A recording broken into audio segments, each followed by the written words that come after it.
of the Liberia Public Radio and Lpr-Tv. Hold on here. Let's do a little bit of housekeeping here, right here on the Diaspora Informative News Outlet. I'm getting some feedback here. Let me just try and put it under control. Okay, I'm quite sure we are in good shape. Good evening, welcome. That's the executive mansion. The chief occupant of that building is still unknown. What's going on? Possible to run off. This is coming from my end. I am not saying it is a proclamation by the body responsible to make this announcement, and that's the Election Commission of the Republic of Liberia. So I just want to make sure we get that right here as well. So just hold on one second. We're gonna be right here. So let's do this here, and we'll be right back right here. The program will soon get underway. Welcome to the show.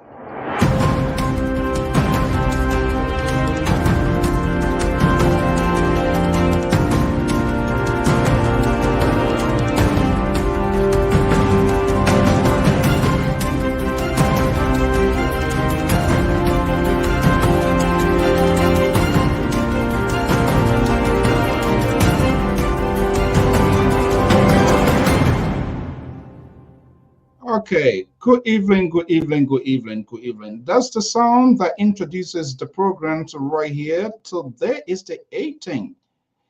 Did I hear someone as the new president of the Republic of Liberia? No, let me not jump ahead of this yet. Quite interesting.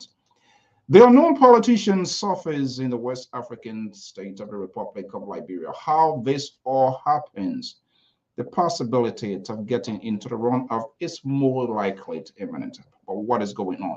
These and many more, we're going to have a conversation here this evening. As usual, the analysts are going to be here, and we're going to have a conversation.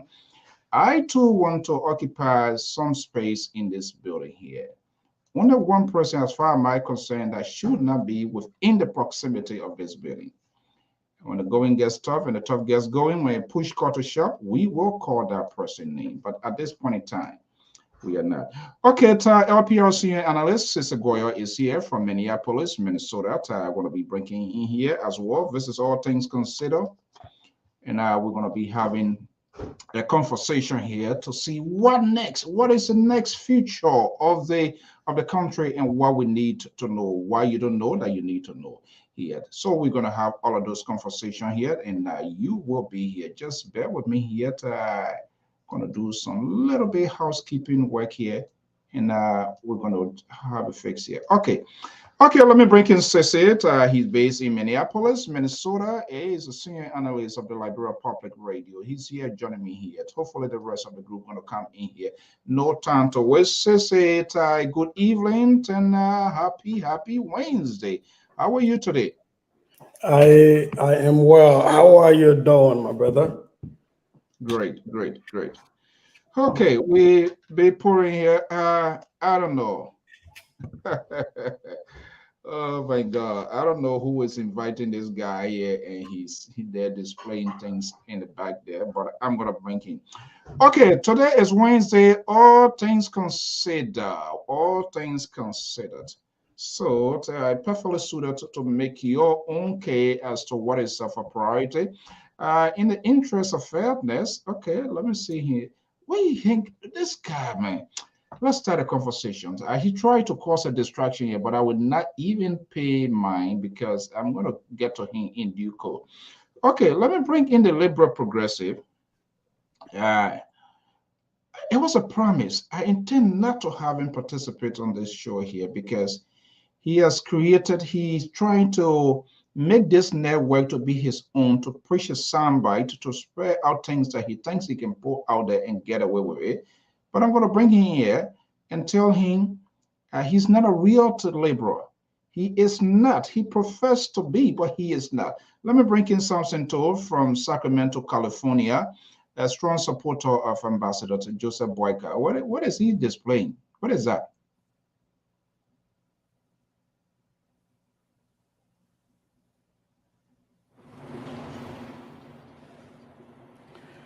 Mr.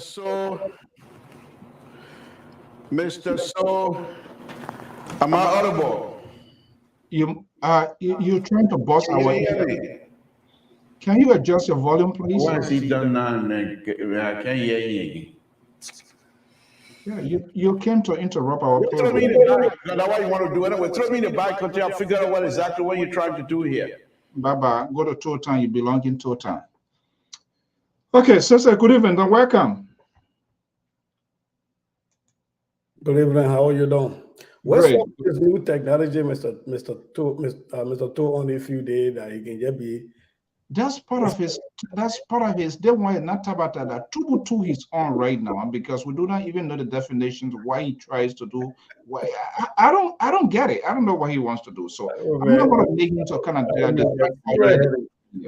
Yeah. Every time the old man he comes on, he tries to introduce something. Okay, so let's have a conversation. Yes, it's a good to hear.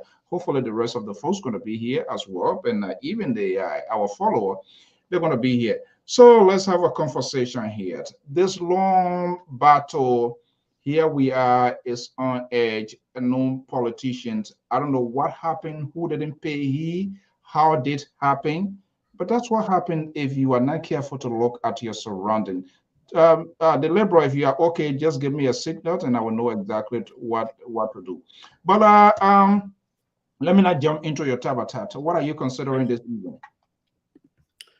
Well, I've been gone for a minute. I wanted to come on because I wanted to come and see if they will clap for me because I told you so. I told you this was not going to be a one-round victory, and I'm hoping for my brother to come on. Was the sedition from Connecticut, Wilton, because Lofa was falling according to Wilton. And Lofa fell, and Niba was falling, and Niba fell, and they were licking until we don't know who are licking what thing. So I think now that things are settled, I think one of the things I talked about that I was going to be deeply looking into was the amount of invalid votes we were going to get. Remember last time on the show before elections, I said I was going to be looking deep into that because that was going to inform us whether or not the political parties and the election commissions did a good work at voters education. I think we even had that conversation about at whose feet do we lay the blame if there's not enough voters education.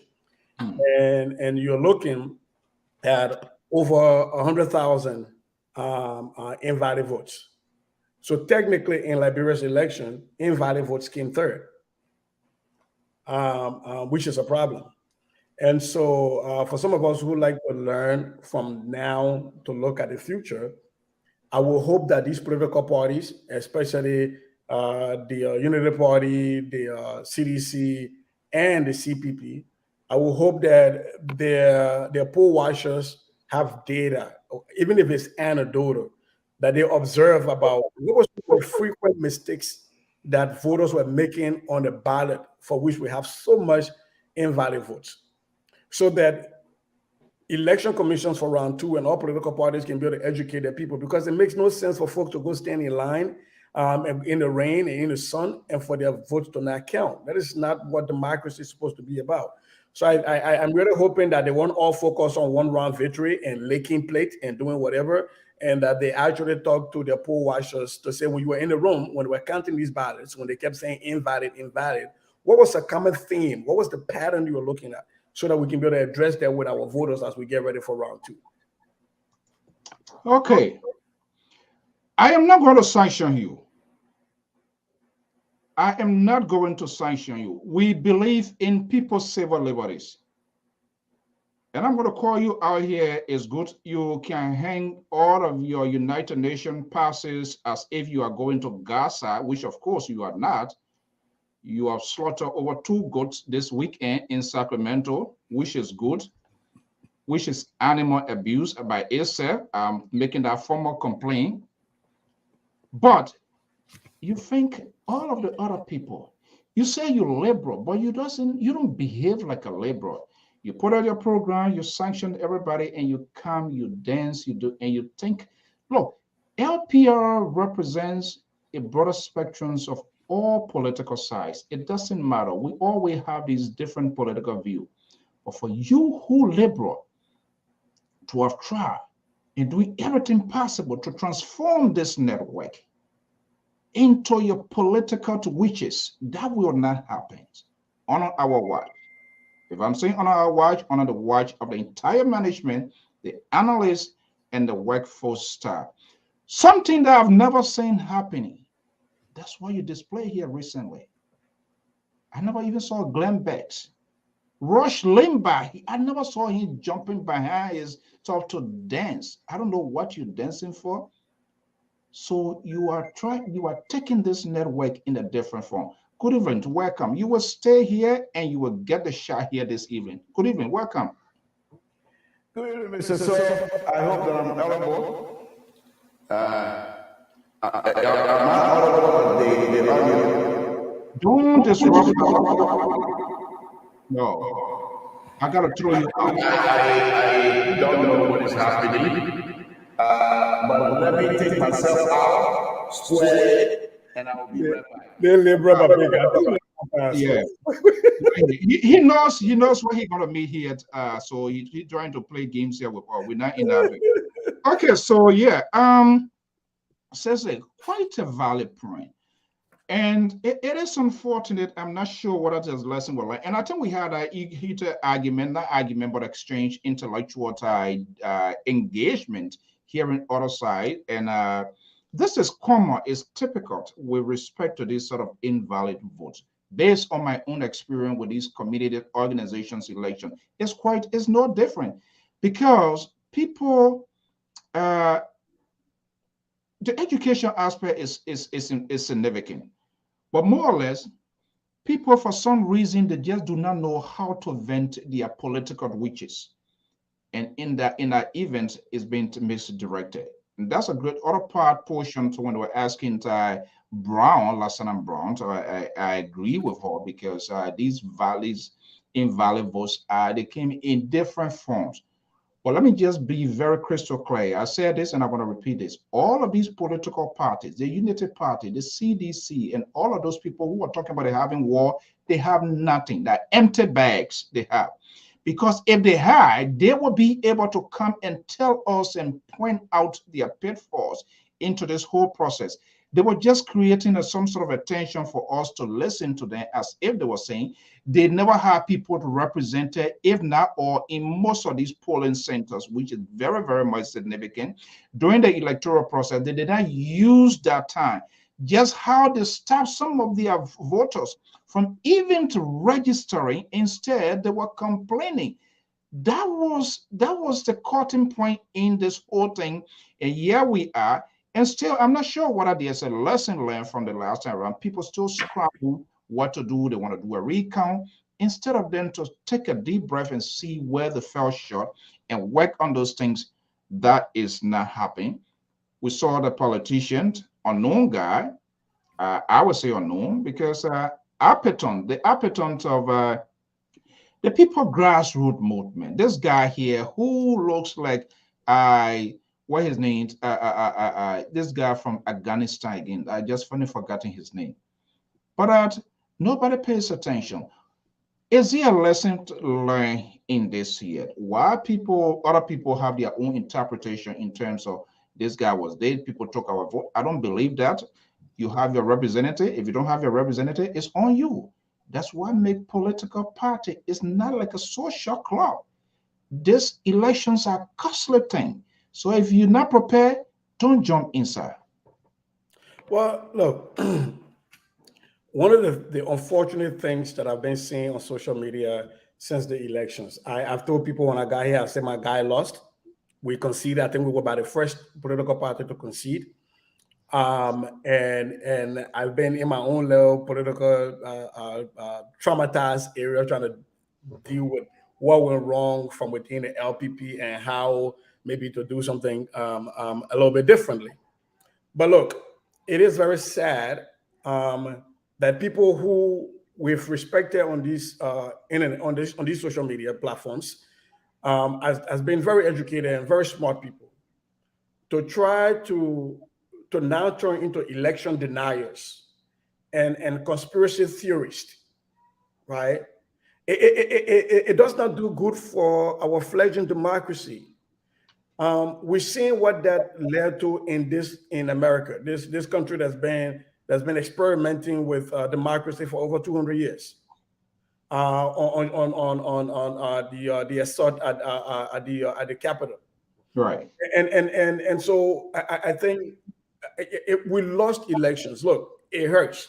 I will not lie to you, to put money behind stuff and to put time and effort behind stuff. I wasn't even running for office, and it hurt me to look at the numbers that my guy got. But you cannot sit on the internet and spew these conspiracy theories and not give us any evidence whatsoever.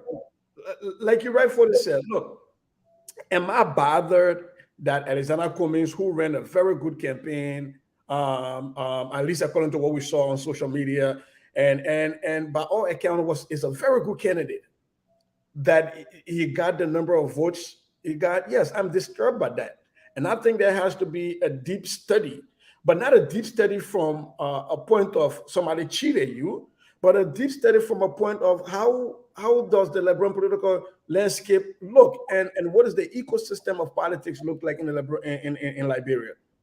Because I was one of those people who was actually hoping that Cummings was going to do way better than he did last time, 2017, and I was hoping my guy was going to. Let me give this guy a last try again. Let's see what happens, because if he's meant to think about Liberia, are you there?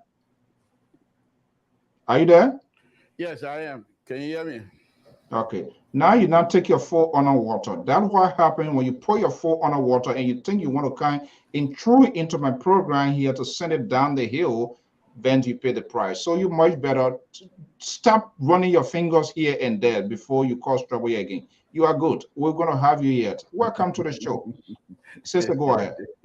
And so, like I was saying, we have to look at the election results from a lens of what went wrong. Can I say one thing here, please? Just 1 minute. Sure. First of all, I want to appreciate. I think at this time, you and us has been around for a long time, and you understand each of us relationship. And I like when I was being berated by the CEO, your smoothly transition. I love that. I love that. I thank you very much. Go ahead. It's not even going to help you. It's not going to help you. But on a serious note, did I expect an Appleton to come from nowhere? Absolutely not. But mind you, Appleton, there are videos out there that he was actually out there campaigning. He probably was not doing an internet campaign, but he was doing the door-to-door pieces. Now, if people are saying that their votes were given to Appleton, and that Appleton is a dark horse, or that their votes were given to invalid as a candidate, then you ought to provide to us the tally sheets from your representatives at those polling places, because mind you, both the Unity Party and the CPP were boasting of having poll watchers at all polling sites and all polling stations. In their so-called war room. And even before the war room, they had said it. And as a matter of fact, the CPP raised money here, and they were clowning the Unity Party by saying Unity Party didn't have money for their poll watchers and all that stuff. So based on that, it's logical to assume that they had enough poll watchers. Now, even though they were given, I guess, they slipped to first, second, and third places, but you were in the room. Your people could check and see what actually were the numbers. They didn't have to have the tally sheets to tell you, oh, in polling place number 5, room 3 in Kawiakan, Grandma Public School, we got 5 votes. And then you can bring those data and we can say, oh yeah, these votes were actually Alexander Cummings' vote, but they were given to somebody else, or they were told that they were invalid when in fact they have been counted as valid at the time. But you don't provide none of those things to us, and you just get on the internet and spew these things about, oh, they leaked the paper vote and they gave it to somebody who got 2%, Appleton. If they give Appleton vote to Boakai will now win first round. Take all of Appleton vote and get to George Weah. George Weah will now win first round. So How is Appleton the dark horse that stop people from having a first round victory? I think if you want to blame anybody for anybody not having the first round victory, is the invalid votes. And that is the reason I keep saying that the Beata Brown, Lasana, and the NEC, I think one of the good things they can do for Liberia's democracy is before round 2, you've already seen in-house, because they have the data, they have all of the stuff with them, what kind of mistake. I'm not saying they address all of them, but you look at trends, and the one that have the preponderance of you lean into that and say, look, here is the thing we saw a lot. Maybe people are bossing other people out. Don't do that when you go to vote. Maybe there were people voting and they were excited, the line ran into other boxes. Tell us that. For our people who are not educated, where did we, because sometimes looking at, because I've been looking at the data, in far away places from the capital, even in the capital places that are slum area, there were a lot more invalid votes percentage-wise than other places. This is an issue of education, and I think it would do the Honorable Election Commissioners well to try to give out that information to the public, so that those of us that sit on these platforms who don't have voting rights in Liberia but are very interested in making sure that our people are not disenfranchised, that we teach them and educate them on how to vote. Because it makes, Mr. So, you're having an election that is separated by very few, less than 3,000, and you got over 100,000 invalid votes. And this guy was dancing on this platform. He was dancing. And some of the things we got to start looking at. Look, there are deceptions in elections, and I'm going to say it, and people are not going to like me. If, for example, in Masorado County, where the senatorial candidate of the CPP, Madame Kokwe, got about 50,000 votes, which is more than what Alexander Cummings got. Either there were deceptions, or the Liberian people decided they were going to vote as educated people and they were going to split their votes. They were not going to do vote one for all. They were going to vote for a candidate as president different than the way to look at a candidate that's running for the legislature. Either it was going to be based on, I know what you can do, and it's not about the party. Because even when you go down to Lofa County, for example, and I'm just going to say this and I stop. In Lofa County as an example, Thomas Fala won district number 1. He had 12,000 votes. George Weah had 10,000 votes. So we are finding out that these candidates don't have long coattails. They're not carrying long coattails, right? And I think the only place that kind of stood that test was in Niba County, where Prince Johnson votes and Joseph Waka votes were almost about similar. But if you look across the landscape, you will see in many places where the senatorial candidate or the representative candidate either got more vote than the presidential candidate they're carrying. And that speaks volumes for round 2, because in round 2, these senatorial candidates and representative candidates will not be on the ballot. And if you don't even have a long coattail to carry a presidential candidate when you were on the ballot, what's going to happen when you are no longer on the ballot? And so for me, I think I'm looking at this from a standpoint of education, of learning from these elections, because we're going to be pushing for civics in Liberian school, and we have to use this election as a test case to kind of come up with data that our students can look at in Liberian public schools. Sister Goyo, based in Minneapolis, senior analyst of the Liberia Public Radio. Welcome, Otavius Jones, Otavius Malisunyo. You changed your name around, is that why? Are you getting some counsel from the Liberal now, or what? I'm very consistent. Okay, all right. I thought you want to be like the Liberal. Okay, Jones Malice, good evening. Welcome to the Liberal Progressive. Welcome.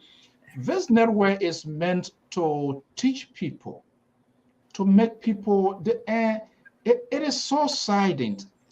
You see the conspiracy, the falsehood. If it doesn't work in their favor, then it's a fraudulent process. If it is okay for them, then it is a right process. But they fail. They just fail. Little things that you are taking step up, and they're still not even taking these steps. They're still whining. They're still holding someone responsible. They are still arguing. Let me bring into the Liberal. I'm not going to be the guy to sanction you here. I will allow you to participate in this conversation. Unlike you sanction people for coming into your program. I will allow you. Good evening, Liberal. Welcome. Thank you, Mr. So. You can decide, say whatever you want to say. That's not going to change the liberal, that's for sure. But let me just say this on a very serious note. I think the Election Commission themselves have told us that the invalid vote has to do with education. So they need to go further than that. If they want to help us to build an institution, they're telling us it's based on education. What fraction, what part of education that you were not able to provide? And if so, how can Liberians help you to provide that in the upcoming runoff? Number one. And then the second thing is the invalid vote. It's so huge. In any other country, they most likely would not only challenge that to say, let's redo it. Why would you have an invalid vote that is more than almost 50% of the candidates on the ballot? How is that possible? Even if the people are not educated, either you, the election commission, the way you presented the ballot were not truthful or were not genuine, that the people didn't believe in you. And they decided when they closed down, whatever they closed behind them, they decided to do their own. And the fact that they did not follow your rule, which perhaps they don't believe in, caused that to happen, if that's the case. But you need to go further than that. You cannot just say it's a lack of education. Lack of education in what term? Okay. Now, as far as the upcoming run-up is concerned, Unity Party. Let's do it step by step. I am in charge. We're going to come to that. When we discuss the issue, we will put up recommendations. And I know you want to run like a speedboat here this evening. That's not going to happen. If you finish, then I want to bring in Mally Jones, and then we'll come to the second phase. I am in charge. Tonight is Wednesday. You were dancing yesterday, and you told your supporters, Mr. So going to block me. I'm not going to come. Now, just how you so-called supporters and surrogate deceive your political leaders, that's how. So I've exposed you here this evening. I'm not going to take you out of here. You will be here, and this program going to come to an end. Mally Jones, good evening. Welcome. Thank you. I hope we're not experiencing a scramble over Africa. No, that's not going to happen here under my watch. No way. I'm going to be timing this just to show your biasness here this evening. So go ahead, Mally. You're not controlling my time. So whatever you're doing there, you're just playing with your phone. So data now. Yeah, the data issue I've collected for the data issue I've collected. He didn't do it, and now he wants that. Just it's an obituary announcement here, so forget about it. I'm going to be coming back to you, Lpr, Mally Jones.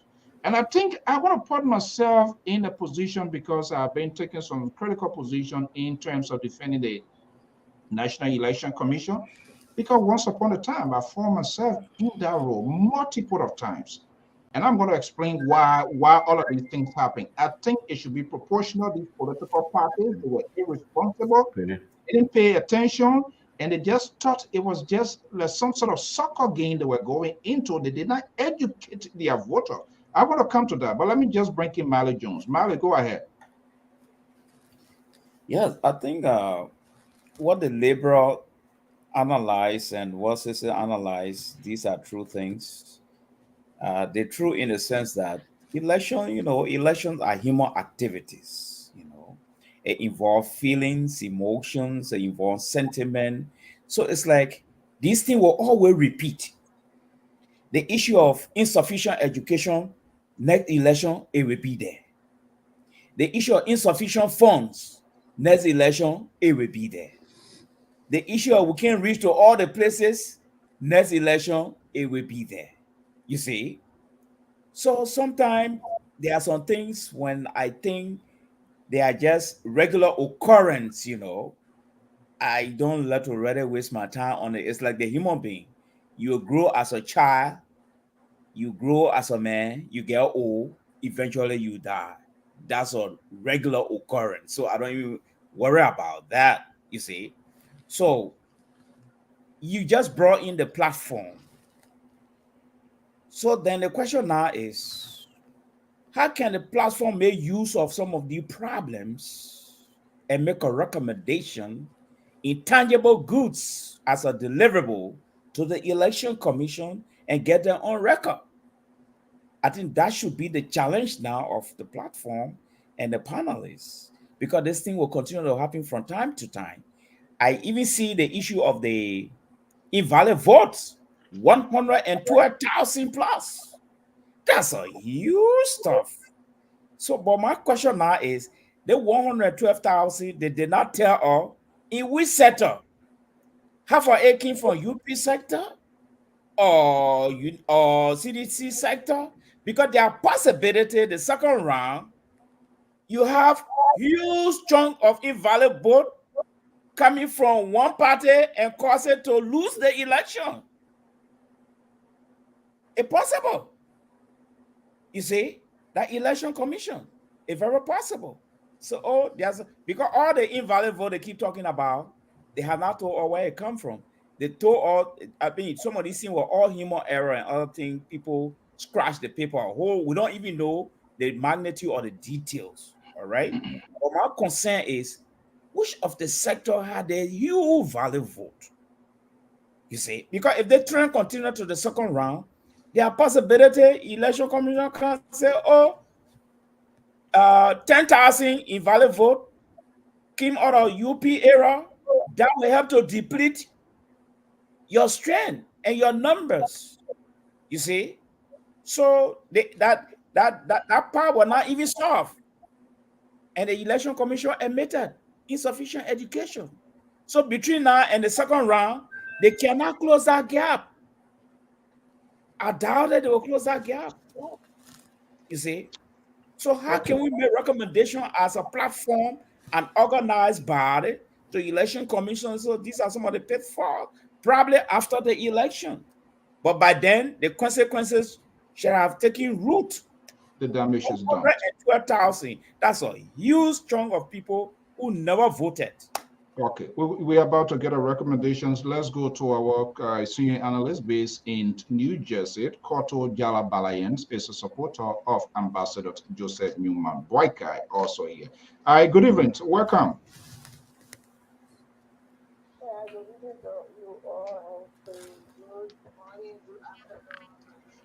Hold on 1 second. I'm not sure. Hold on 1 second. I'm not sure something not right here. Are you guys hearing her?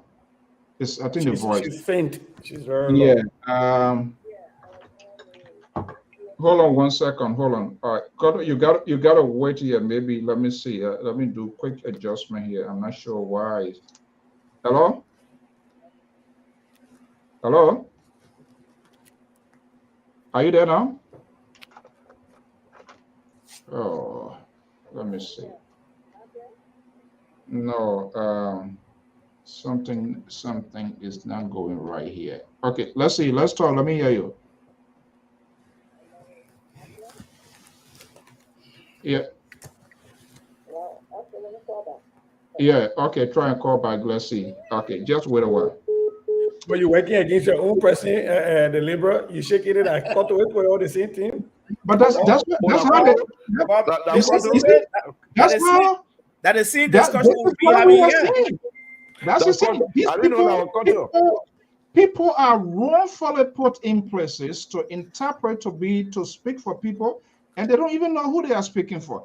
But honestly, on a serious note, he came out county to somebody that shares the same political ideology. But Sese, don't even go too far. That the same thing you were saying here. Now the sentiments are coming, but in-horse fighting. So I will tend to play the role of the election commission here this evening, and in a real war, because I occupy this position in numerous capacity in the past. And I know the difficulties that is involved. And it's no different from what is happening. And this is what I've been arguing here. I hold the politicians, the political parties to they do have a shared responsibility in making sure, regardless of taxpayer, we pay these people. They're supposed to do much, but you have what? How many commissioners? How many counties do we have? How many radio stations? The country is being polarized. Politicians own these networks. They do their own thing. So they will do very limited job as we anticipate of them doing. Well, say you're gonna say, but here is the deal here. The whole thing has been derailing from the onset. What is the population of the Republic of Liberia? And how many persons even to register to participate in this consequential election where we have the first branch of government and the executive branch of government have 2,700,000 people. We talk about 5 million. So we already undercut the required percent of it. We saw how this whole noise came about with the censor. People must register, people shouldn't register. Now, all of these things factor in. And two, the election commissions, they have their responsibility. There's no if and but. They didn't do what they should have done in terms of creating a massive public publicity awareness of voters. Okay, if the fall shot below the belt, what happens to the political parties? They have all of their campaigns. They have all of their representative other places. With their exhibit of their candidates, what they were wearing, do they kind of demonstrate how to go about to vote? And she was, because I saw that happening within the, and I know somebody will say it's not compatible, but indeed, because I saw people acting stupid and acting silly. Something told knows that Graduate Association election year 2010 here, people never wanted one candidate, they never wanted other candidate, and we did a ballot count. What I'm pissed with the election commission, and I was talking about the same thing. I'm wondering whether there are some technical details, because these are all technical issues. These stakeholders who are working with the election commission. Okay, we need to know the invalid votes. To what extent these ballots were became invalid? Who voted multiple times? Who marked this that? At least do a sort of short list of one or two things so the public will get a sense. That did not happen. They didn't take record, and here we are today. We are talking.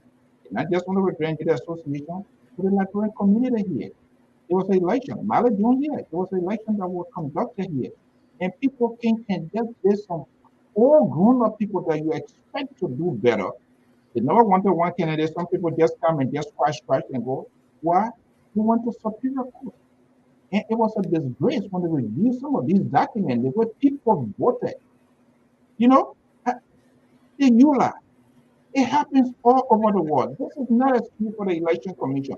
But I was just saying, if these political parties, the Something Told, the Cotto, the UG Fagon, all of these people that were talking for their peg like you, if they are even made a mistake, and even after the election commission produced a sample of these ballot paper, and they were taking 30 minutes every other day of their parkiers, their talking point, instead of just dancing, we get a lack of creating false impression. We have this, we have this. If they are educated, their people, trust me, Sissy, we wouldn't reach to this place here. And like even look at people who didn't turn out. What is the reason possible? Who's supposed to drive their supporters to the polling center? It is you. You need to call them. You need to make sure those who don't even have RA. That's what people do. There's some sort of election, you're tired receiving messages. The other candidate, I'm so candidate, I will be participating. I'm counting on your vote. How many of our people did that? There was no education. The election commission kicked the can down the road. All of them followed through, and they came publicly and lying to us. They have the data. They have already won the election when they do not have anything to show us to prove that indeed people took record in those very places. In fact, some of them, most of them don't even send people to most of these places. They become selective where to send people because they think that's where it's supposed to be. That's not how election works. I'm saying you can do whatever you say. It's not going to intimidate me. You're going to have your day in court. So the main problem here now, this is an obituary now we're talking about. What is your new sense of direction? What lesson have they learned from this first phase? Hopefully, we're going to hear the formal announcement from NEC We're going to be next. The law says it's what? 10 days. So it's a huge challenge. Will we see the numbers to increase instead of those that didn't even turn up before coming to the invalid vote? So these are recommendations we're going to be seeing. Some sense, I think you are burning within in your chair now. You want to come up, so let me just give you the opportunity. I'm not going to be like you. What am I going wrong? Mr. So, I'm not going to say where you're going wrong. These are your opinions. You're entitled to it. I'm a liberal. I allow people to express themselves freely. I'm not going to sit here and tell you, unlike them, that nothing liberal. I'm not like that. But, Mr. So, on a very serious note, what I can say is this. If the Election Commission will let the invalid vote issues without addressing and let it go, I can assure you, in the run-up, if you have over 100,000 invalid votes, the election is going nowhere. No one will accept the result. No one will accept the result. Unless you have to come out, as Mali was saying, you tell us where the invalid vote come from. Now, to avoid all of that, you need now to come out and tell the Liberian why you have so many invalid votes.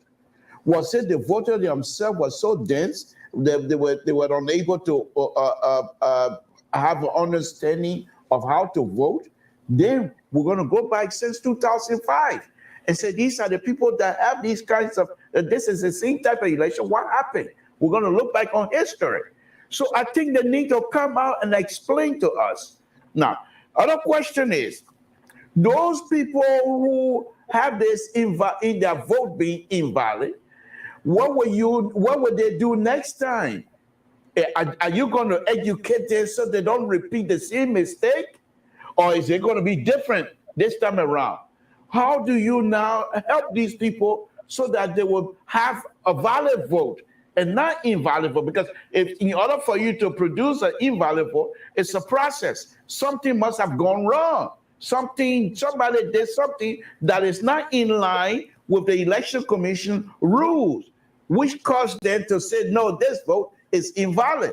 Now, how do you now tell the people, you say they're going to come back now to vote again. How do you tell them what to do so that they do not produce a huge amount of invalid vote? It's going to be interesting. But I can assure you, if this runoff, whatever you call it, if they have that kind of election and you have over 100,000 invalid votes, the loser will not accept the election. Wait. I don't want, I would say I would not preach that to say loser will not, it's on you. So let me just ask you a question before I come down to the other folks. So let me ask you here, and I want to know, because I've not heard them, with respect to the invalid vote, what are you hearing from both the Unity Party, in fact, all of the participating groups? Do they agree with the Election Commission? Yes or no? There are some in the quarter that are saying they want to look a little bit deeper in Southeast. Why Southeast turns so much vote up for the president and less vote for the opposition? That's not what I'm asking. That's not my question. You asked me a question. I'm talking about invalid vote. I'm not going to fight with anybody until after the election. You ask me a question, I'm trying to give you the premise and I will give you what I think. Those are my belief. You're not going to tell me how to answer your question. We went around that one before. You're not going to win. So don't try. The point here is there are those who are saying they should go and find out what happened in the Southeast. And there are those who are saying, let's forget invalid vote, Southeast, let's forget it, and let's concentrate on the upcoming runoff. So there are people within the quarters of the opposition that are still debating exactly what to do. In the meantime, my concern is when you waste the kinds of time instead of engaging other political stakeholders to see if they can come your way and support you. If you waste the time to go after these X, Y, and Z, these people in the meantime might be quoting, other people might be quoting and tell them to come their way. You didn't answer my question, and that's okay. You are at liberty. Now, according to you, I will answer the question the way I know how. Okay, yeah, and that's why you're always sending wrong messages. And by the way, this is 2018, an observer, inaugural observer. I was there. Yeah, man, pass here. 2018, press, the journalist in Liberia. I was registered, duly registered. Yeah, man, pass here. 2018, and I'm going back again. So, Mr. So, I'm not here just talking about that. I know what I'm talking about. I have credential certified by the Liberian government. Something to. You are getting above your speed limit. Next thing you might disappear from the screen. Let me just tell you now. What we got to do with your 2018 inaugural days? Who invited you? Say, there's a basis, there's a reason I'm asking this question. And I will come to this thing, I will ask you the same question.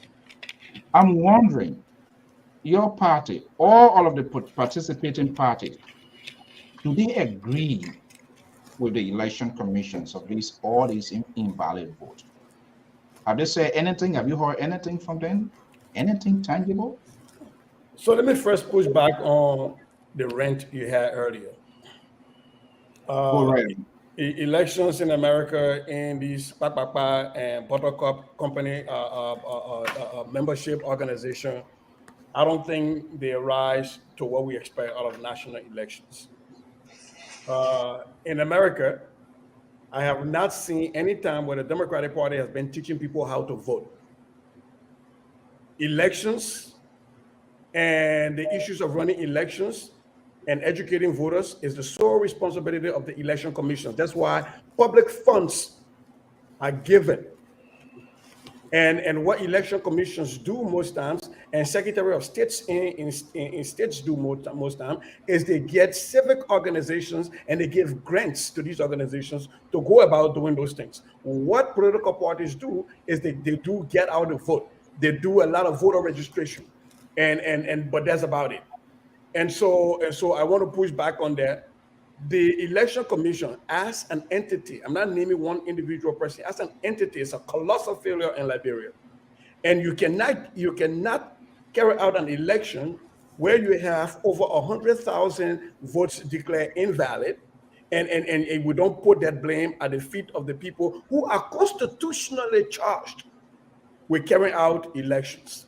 This is not a Donald Trump, good people on both sides thing. This is, for me, if I'm holding somebody accountable, is the people I pay that my money, my taxes go to support their function, and that is the National Election Commission. There is no if and but about it. They did a poor job. They should be ashamed of themselves. And now, like Mally Jones says, what they have to do is to provide to us what were the patterns. Because if I went and voted, I'm Joe Blow the voter, and I marked my ballot and I left, and people are counting my ballot in my absence. I don't know if I'm one of those invalid voters or not. What do you say? I didn't hear what you say. If I'm Joe Blow the voter, and I went and voted, right, and left my ballot and went home. Was anybody there to represent your interest, Joe Blow? At the center, during the counting process. What?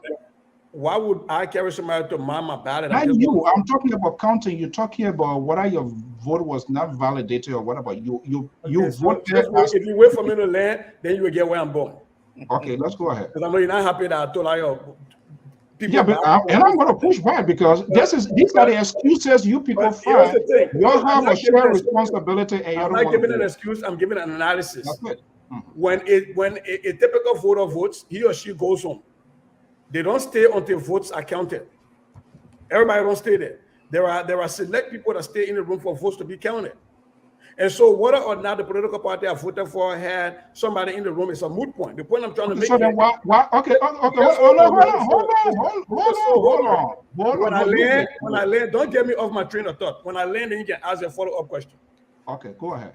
If I vote and I leave, and say I voted for LPP. Let me use my own political party. I voted for LPP and I left, and LPP had people in the room. Okay? What I don't know after I leave is what are the 10 votes that were counted as invalid? I'm one of those, my vote is one of them. Okay? They will only say 10. And the LPP poll watchers that are in the room will not see my name on it and so, oh, Sister Goya, we can't take yours as invalid. It is incumbent upon the Election Commission to look at the mistakes that voters made, to say these were the prevailing mistakes that voters made, so that we can educate our people. This is not good, bad people on both sides. This is the Election Commission fault. And by the way, let me just dispel one thing you say here, that people were not passing around telling the people how to vote. Everybody was passing around number 18, number 2. People were telling the people how to vote. And as a matter of fact, you had about 78% of registered voters come out to vote. That is more than most advanced democracies in the world. 78% of registered voters came out to vote. The political parties did their work to get people out to vote. The Election Commission did a poor work at educating people how to vote. Okay, I will give, I'll take my note already. Let me just bring in Mali, LPP, somebody you voted, some LPP person was in the room. We're going to come back to that person, why that person was placed in that room. What was the purpose? What was the reason? But let me just bring you in here, Mali. And this is a very key thing, and I just want us to give it extensive conversation before we can move one next to the next page. Yes, but I will want to consider the invalid vote as election casualties that are not accounted for. And I'm introducing this factor because it seems to be we tend to cry more than the bereaved families on this platform. The moderator just asked a very significant question. The last time the Unity Party, I hope they won't take my legs to the fire again. They were on their way to the Supreme Court because it was a very important issue. And I want to commend them for that. So my next question now is the invalid vote really germane to them? Is it really making sense to them? Is it really important for them to take the Election Commission on?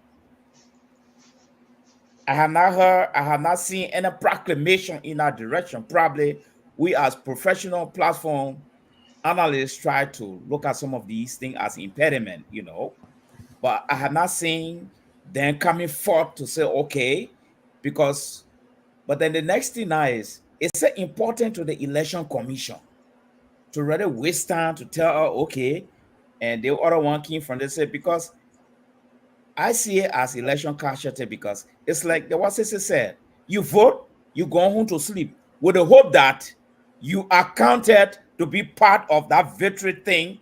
Now they send you into the basket of deplorables. You don't even know. You see, you don't even know. And this is, let me just state a hypothetical case. There are possibilities. Because this thing is a human activity. There's possibility for us to go and vote for Unity Party and leave and go home. And while they counting it, they say, oh, because there is clear. The person who checking it, they know who you're voting for. They say, okay, the 4 year, we put in the one side and put it under the banner invalid. That will reduce your number. There are possibility these things happen. Okay? So the question now is, why the political parties are not taking this thing head on? Why? Secondly, you were just putting all the blame on the Election Commission. They didn't do a good job. I think the Election Commission need to get its flower tonight. Under all the constraints, the kind of money they even put in for, the government needed the money for so many other things. They couldn't get everything. You see? So every institution like the Election Commission, they have constraints. So I think they tried their best. And like what Cesar said, this civil society, what did they do? Because you say, get the people a whole lot of UNDP, they get a whole lot of money for somebody, especially when it comes to the educational thing. I don't have that statistics. What did they do? There's a reason why you have the institution or in Liberia, they call themselves democratic institution, and the people get them money for some of these things. What did they do? So what I'm saying here is that no matter what happened, there will always be this type of error coming up. You cannot educate all the people. You even educate them. By the time they bring the people go do their own thing. But my main concern here is between you and the ballot, you go home, relax, feeling comfortable. Now they have put you somewhere that you're not qualified. That is my main concern. Main concern. Yes. And yeah, and I know you politicians, you guys are very good at it. Always like to throw the kitchen sink at people when it happens. Okay, unlike in America, you go to the place to tell you this is where you get your ballot, you do your markings, it's electronically submitted, and that's it. You don't see no any political party represented there. In Liberia, you have people who washer they in the ballot room. What is my question here? What is their reason? I don't know why you're shaking your head for. You have people, political party, they have their pool washer. Not in the ballot room, in the place you drop your ballot, not in the ballot room. Yeah, I think you're mistaken. No, I'm not mistaken because you don't want to listen. When you go vote, at the end of the day, all of the parties we saw here, they screamed, they were all there counting this one for this party, this one for that party. Yeah, at the same time, hold on. When you're talking, I didn't talk, please. When you're talking, I didn't talk. At the same time, all invalid votes under the conditions or nature, it was explained. If it is invalid, they have the right to ask. They got to see it before they come to a consensus. I saw that, and I know many other places from LOFA. So my question is, what were their own recordings into those places when Election Commission is now telling us today with such a huge number of people invalid? I mean, they didn't follow the process, they didn't follow the how to go about to do the market. I'm asking, do they agree with what Election Commission said? Or what is the record do they have to also tell us that commensurate with what the Election Commission said? You don't want to tell us. Just listen. No. Educate. I want to push back on you, moderator. Mr. So, just 1 minute.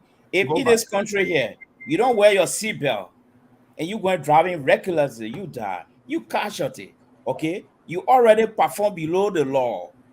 The people try to educate you. You left from there, you went between you and the ballot box and the ballot. You did your own thing, all right? So they are just casualty. We just got to let it go. They say, even if you take that case now to go to court, that's circumstantial. Nobody going to waste time on that thing there. That just they don't have no any record to tell us. They have something. They have it. So we need to. They also need to help us because that's the reason they have. Who they? The Election Commission is telling you over 100,000 votes. My concern is 112,000. Yeah, my concern is people were represented during the counting. I'm asking, are they in accord with what the Election Commission is saying? Do they agree with them, or do they have anything on the contrary to say no? How can you get to this number here? This is what we gather from our war room. They're claiming here to say no. We don't have this. This number does not match the number that you are saying. Can I come here a minute? Yeah, go ahead. First of all, I just noticed something here. Sissy said something very earlier in the program, and I think I just reflect on that and thinking about my own friend as well. He said losing an election is a very difficult thing, and all of us, even though I wasn't participating in terms of my name on the ballot, but I still feel it. And I was wondering what is happening with Mr. George. I hope that he's okay, because no, on a very serious note, I'm not trying to ridicule or anything like that. I'm just expressing concern, because when Sissy is far removed, as far as I'm concerned, far removed than Mr. George was with ANC. Mr. George, I think, was very connected. So if Sissy, in my opinion, who was far removed, I mean, I don't know what's going on the corner and he and the people there. But with Mr. George, not only is he public, but he's connected. So I hope that he's fine. Mr. No, George, this is propaganda. So, This none of your is business. You propaganda. just stay out of it. You want to No, keep me out? don't waste our time. We're having a It's not a conversation. business. Let me address you. No, you don't. I'm going to say No, something. what do you mean? I'm not done. What time are you putting that, Mr. Soul? Mr. Soul. I thought you had a timer with you, Jenna. Yeah, I don't. Because I'm trying to be polite and respectful to your rule of your draconian rule, your conservative rule, and I'm trying to calm down, but you're pushing it. So I'll finish it. The second phase you will come. You don't. Mr. Soul, why would you say that? Well, Mali just said that you were crying more than the bereaved. If you get called Amos George, we are having national conversation. Okay, go ahead. You were this year yesterday. You were running the show. Go ahead. ANC, yesterday you said ANC got 0.5%, and then you want Khan to bring Amos George. Okay, Amos George, he already in the backstage. He coming for you. Sister, go ahead. The man done. So I wanted to put something in space because you talk about America's elections. And people are not in the room. There are actual election judges that are in the room in American elections. And these people are mostly volunteers. Sometimes they are retired people. But beyond that, if you remember the Trump elections, there were even people allowed to be, you have the right to stand around the poll. You can stand around there. You just can't intimidate people. But we get because they're electronic and we have election judges there. That's why the whole counting that happened in Georgia and other places, people had to recount because they have election judges that were actually doing the work. Beyond that, if you remember the election of 2000 between Al Gore and George Bush, there were invalid votes in Florida. Remember when we were hanging those dimple chats and hanging chats and stuff, and they had to go to the Supreme Court? There were invalid votes, and the election commissioners had to educate the people on why they were invalid, and what was those hanging chat and dimple chats, because they were looking at those as people just marking and they hanging, and the election commissioners told people what the nature of the invalid votes were that were standing in the way of declaring the Al Gore president, and they had to go to court. What we are saying here, what I started this conversation with, I said that all of these political parties, and I said the ANC and the CDC and the Unity Party had poll watchers, and they were there when these ballots were being counted. Now, I said they could collect anecdotal evidence for them because when you sign the ballot sheet, it tells you how many each of the candidates got. I mean, the tally sheets. It tells you how many each of the candidates got. What was the total votes? What was the total invalid votes? Now, what those people in those places don't remember, and that's why I was saying I hope they ask their people, is what were the kind of things that they were counting as invalid? They can get that information for those people to the extent that those people still remember. And remember that these are thousands of poll watchers, right? On the other hand, the National Election Commission actually have the ballot. They have the ballot. All they have to do is look at the ballots and look at trends and see some of the things we're seeing. Maybe people were crossing in between two lines. Some of the things we're saying, maybe people wrote their names on the ballot.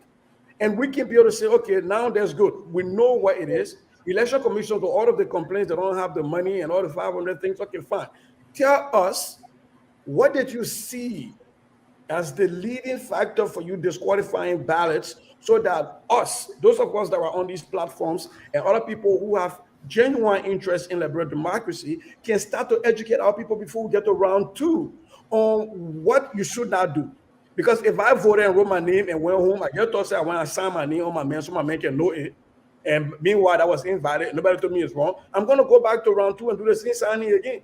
Because I don't know, I'm one of the people that was counting around 112,000. That is the point we are making here. And at least that is the extent, that's the point I'm making. Now, with your question of whether people disagree or not agree, all of these people, I said that the last time I was here, all of these people have these tally sheets. They all knew how many votes were counted as invalid. They all knew the astronomical amount of invalid votes that came out. They know that. They all knew nobody was winning round one. But it is a political posture that they're all living with. It is the elections in the age of Donald Trump. You declare yourself winners until people can prove that you didn't win. And that's what these two political parties were doing, which was very shameful, by the way. Both the Unity Party and the CDC engaged in shameful acts. That is a fact. But my point I'm trying to make here is going forward. How do we know that Joe Blow, CC Goyal have voted for LPP and signed his knee until one or maybe wrote my phone number there because I thought they were going to go get my ballot to call me that my ballot was invalid. Let me know so I don't do that next time. That's the point I'm trying to make. Exactly. And after we said that, Cesar, let me ask you this. Cesar, let me ask you this. Perhaps you can help me out. Let me ask. I got a question for Cesar. Please, Mr. So. Cesar, let me ask you this. Do you think at this time, who has a standing if they want to take the election commission to court invalid vote issues? Who have the standing? Is it the citizenry themselves, or you think the political party themselves? That is a tough question because the first thing is, what will you be trying to show? Do you want to look at the invalid votes? Do you actually want to look at the actual ballots themselves, like happened in Florida? Then that will have to be a court order that will require that to happen. And a political party must have a strong case to say that I feel I've been wronged. And that indeed, from my looking at, say, Foya District, for example, and in Foya District, where Thomas Falai had about 12,000 votes and George Weah had about 10,000 votes. The CDC can have a strong case to say, well, why is that the case? Did we have a lot of invalid votes when it came to me? Because I expected to have done minimally as well as Thomas Falai, or even more than Thomas Falai, right? It's the same thing, even just taking in Lofa County. What's his name? Moses Colley. Moses Colley got about 35,000 votes plus, almost closer to George Weah votes. So if Moses Colley and George Weah are getting about almost the same amount of votes and he's a senatorial candidate, why is it that Thomas Falai, who is even stronger in Foya, had about 2,000 plus more votes than George Weah? So those are the kind of things people will have to look at and say, now you can go to the courts and say, by looking at this data, we are saying that this doesn't make a lot of sense. And Arizona Cummings, for example, just in Moserado County alone, what's her name? Madame Kokwe got 50,000 votes. I don't know if Arizona Cummings got 50,000 votes throughout the entire nation based on the tally. So that could be a case to be made that how is it possible that we ran a campaign for Madame Kokwe and we are at the top of the ballot? We think we need to look at these invalid votes to be able to ascertain whether or not a lot of our votes were wrongly, like Mr. Mali is saying, apportioned to being invalid. So I don't know, but they will have to make a stronger case based on the data that they have. As it is right now, none of them is providing us any accurate and credible data because they all were claiming the wrong. When they knew they didn't win any one-round victory. Cecily, these people, they don't have anything. And so you're not going to take any circumstantial evidence to court. The court needs something of a evident, tangible. Let me go to the line here. 203, number 9037. Caller, good evening. Yeah, thank you, brother. So this is Walton. Yeah, let's hear you, Walton. Thank you so much. So I listen to my brother sister, and I know because of his profession, right? Of being a teacher. Sometimes the teacher tends to blame himself, and you have a lot of your students, significant number of your students, saying what you tell them, and the teacher will take the blame. This is not in the case of the election in Liberia when you were sort of blame at NEC. Now, there was civil education, provided for Liberian public through the different political parties. We saw on campaign how people were exhibiting sample ballot papers and telling them how to vote, where to go. But don't forget, our society is a very peculiar one. We have people in our society that will deliberately, I talk to a lot of people, that if they go to that room, not even checking nothing about it, just putting the ballot paper in the box. We have people who will deliberately check everybody's name on that box because they want to have an invalid vote because they are not satisfied with either the ruling establishment or the opposition. And these are things that, and we also have people who are who are not letter, don't know what to do, and they go in there and they vote. Now you try to compare the American voter.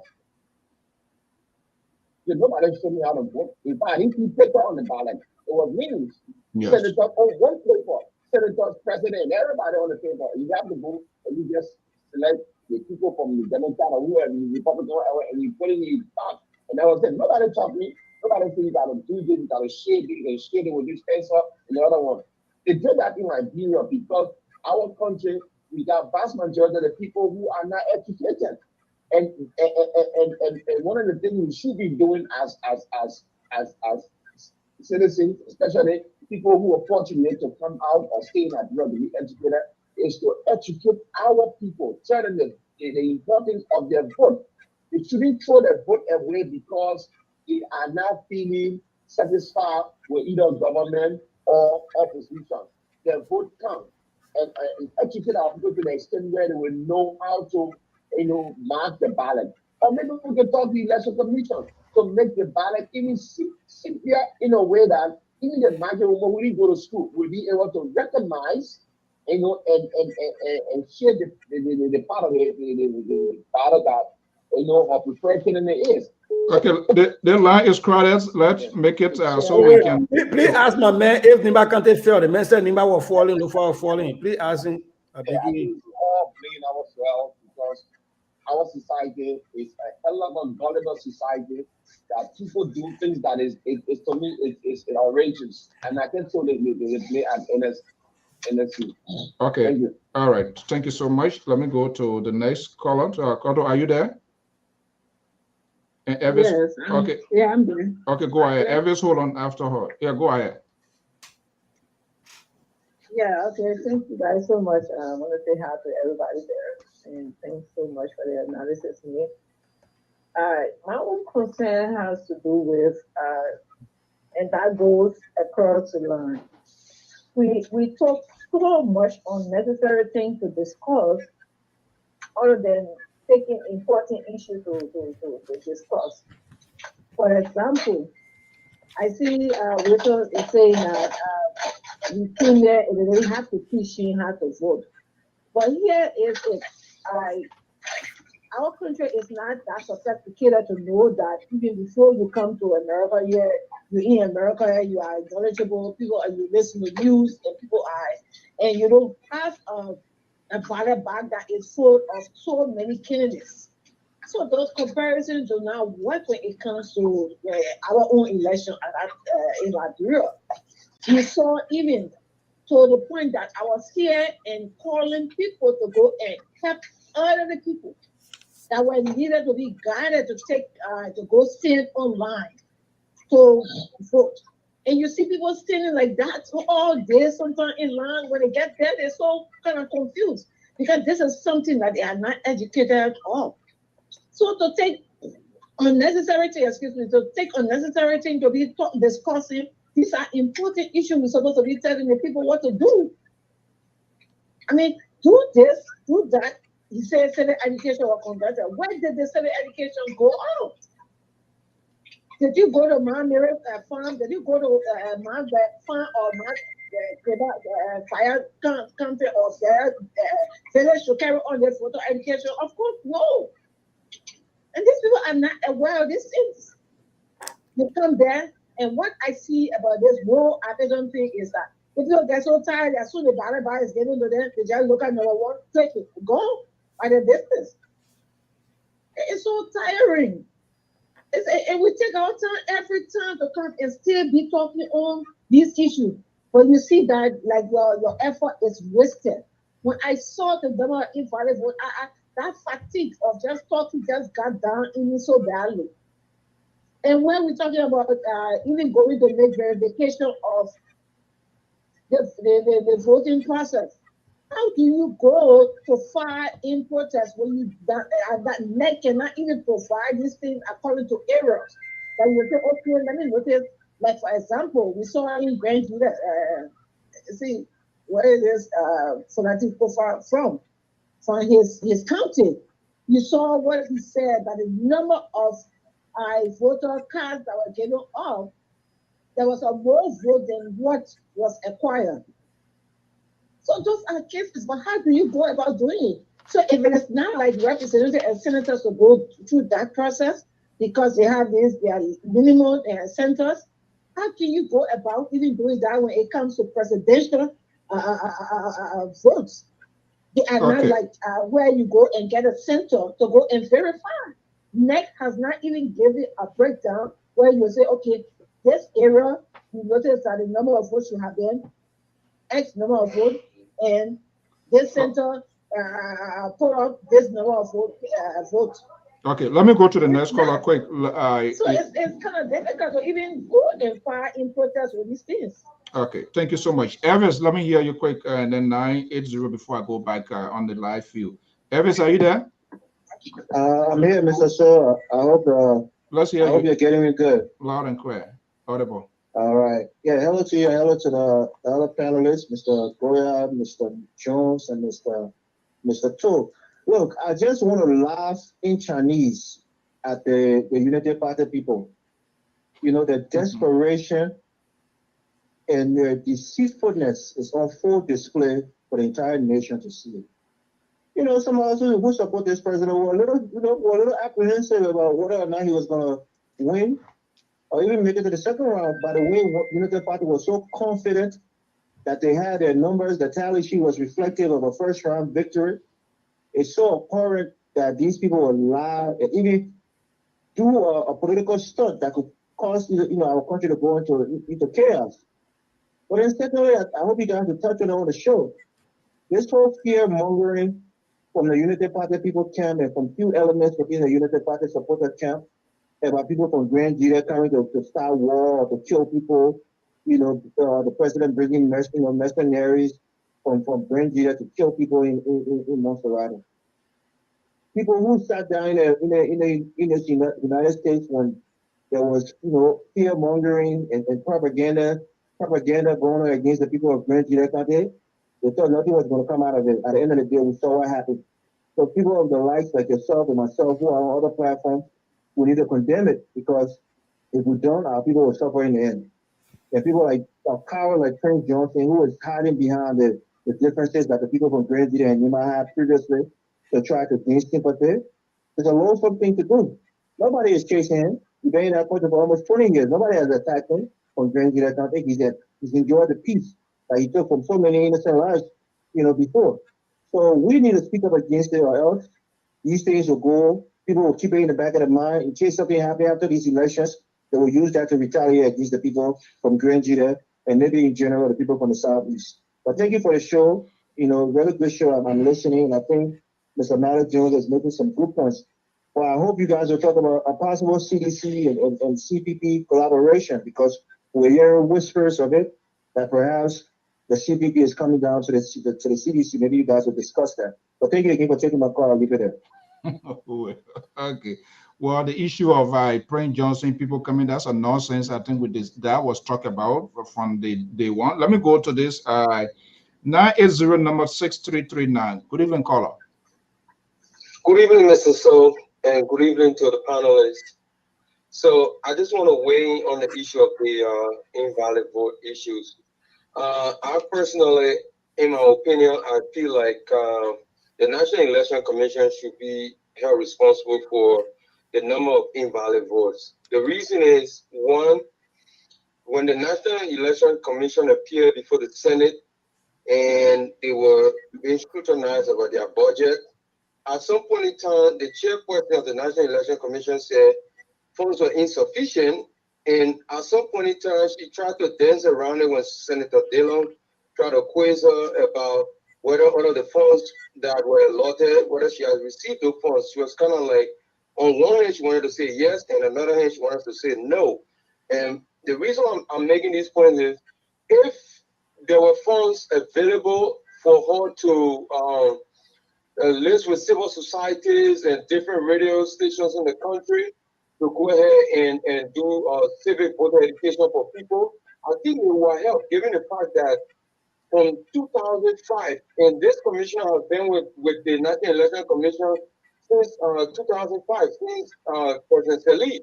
So she knows the problem of the National Election Commission when it comes to invalid votes issue. All of the elections that were held, she partake in those elections. So for her to sit there and not do anything about civic voter education, I think that should be squarely put on her, because political parties can be on one hand telling voters about how to vote, and when I followed the campaign, even Eugene Nambwe, when he went with the president, every time he spoke, he told the people when you go to vote, you go straight to number 18. You cannot go outside this box. He demonstrated it on live videos. He said it over and over. So the political parties played a part. Even Senator Dillon in Montserrat, when he was campaigning, he did the same thing. But I think that the National Election Commission did not do a due diligence. And I feel if I was recommending, I feel like they should go back to those invalid votes and tell us where are the regions that these invalid votes are coming from.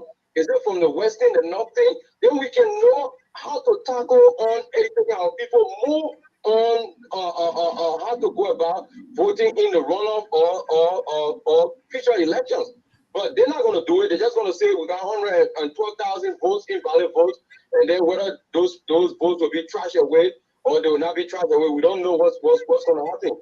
And the last thing I want to say is that when people goes to vote, people only your only work you have to do is to just either put an X or correction mark in the box against the candidate that you're going to vote for. You cannot go outside the box. If you're using a thumbprint, it's the same thing you do it within the box. You cannot do it outside the box. Anything other than that, it becomes invalid. Right. But then they said there are other laws. I just want to close up with it. There are other laws that the National Election Commission did not tell us that even if you put a dot, just a dot, it makes the vote valid. But they said during the counting period, some people who say about I just said during the counting period, when there are doubts, some of the people can say it's an invalid vote. And then the PO can come to say, oh, let me go back to the rule. Then the PO look at the rule and say, oh no, it is in our election rule, it's valid. So all of those things, the National Election Commission, I would say they never do a good job for this election. And I hope that they can do a more better job for the runoff and future election ahead. Thank you for giving me the time. Guys, let's have a glass of water and we'll be right back.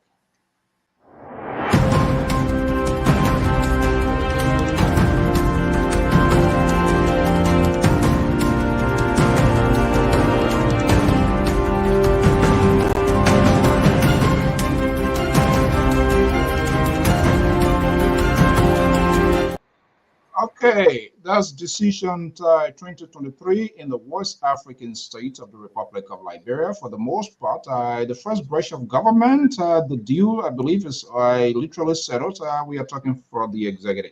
Now we know we had a lengthy conversation. The question now, what next? The law says in 10 days, if it is a run-up, in 10 days, these elections must go ahead.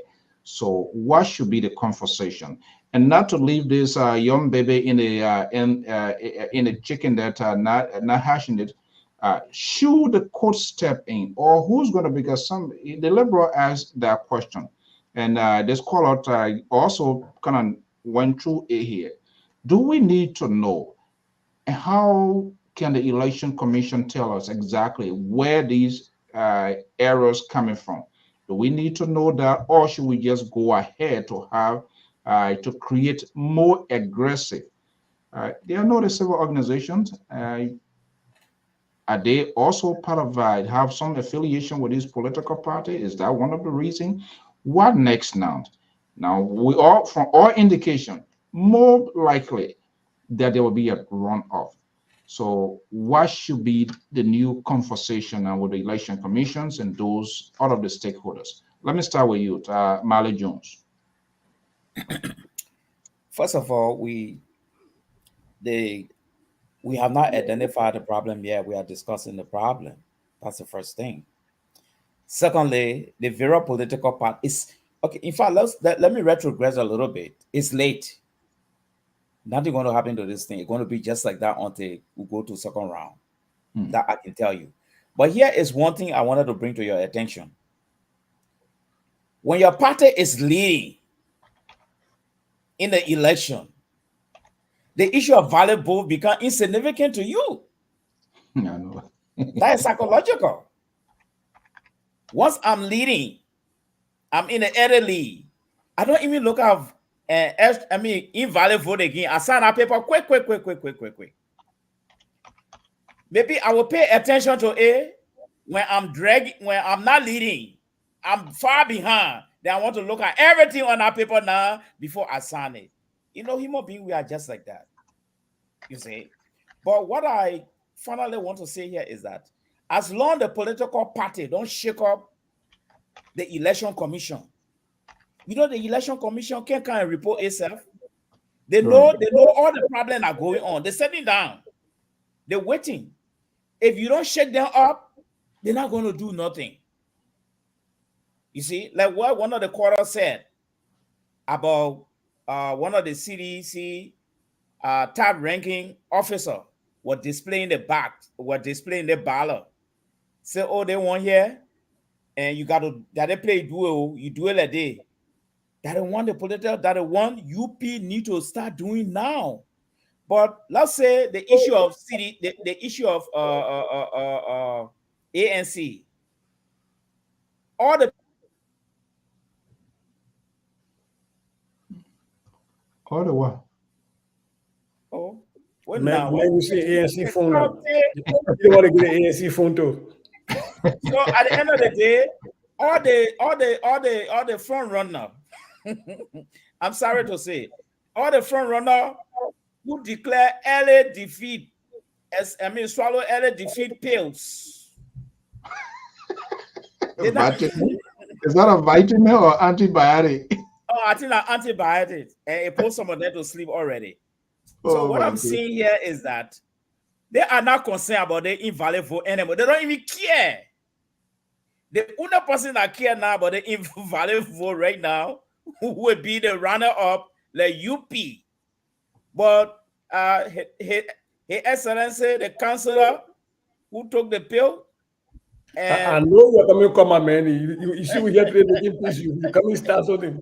The ANC, followed by the ANC, who also went to the urgent care clinic. Oh my so it's goodness. like all these guys, they already they already took their medication. We can't do nothing about them. They are recovering now. So the person who refused to take the pill, and I'm gonna congratulate them. They were so smart that UP. So they invalid voting now that UP is supposed to take their case up. If they don't take their case up, Mr. Moderator, when you say take the case up, take it where? Take the case up, because to be frank with you, taking the case to court is not going to do anything. But so maybe they can confront. Let me not use the word confront. They can meet the election commission and demand that portion of the invalid vote that involve UP. They want to see it. And I know NEC will say, okay, we'll either do it or we'll not do it. Then if they say they will not do it, saying you didn't take the pill, you threaten them with lawsuit, then maybe you will strike a deal. That one portion. The other portion is go around now and start demonstrating to your people, because we don't know who are the casualties right now. We don't know them. Tell them this is number one now, or number two. You're supposed to check it like this. Check it like this. Check it like this. So that's the only thing, because NEC is an institution. If you don't shake them, they're not going to move. Trust me, they will not move. Okay. The Liberal. Let me see who's still on the line, and then I will come to the line. The Liberal, are you there? Yeah, Mr. So. The Liberal sleeping. For what? That me will sleep Saturday. I here to watch him. Here's the counter with that Tabata. You go in here with PhD logic. That logic not holding here. The people who sleeping. You medical doctor to tell who taking medicine, who not taking medicine. I'm asleep. But no, Mr. So, I think this election and this upcoming runner.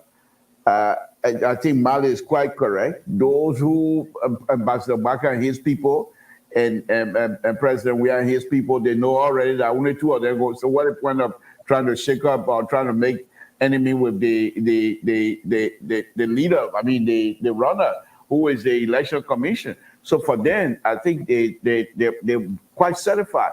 But interestingly, I think if the leaders themselves, including Ambassador Baka and President Weah, they need to let the election commission know to help Liberians, to help them.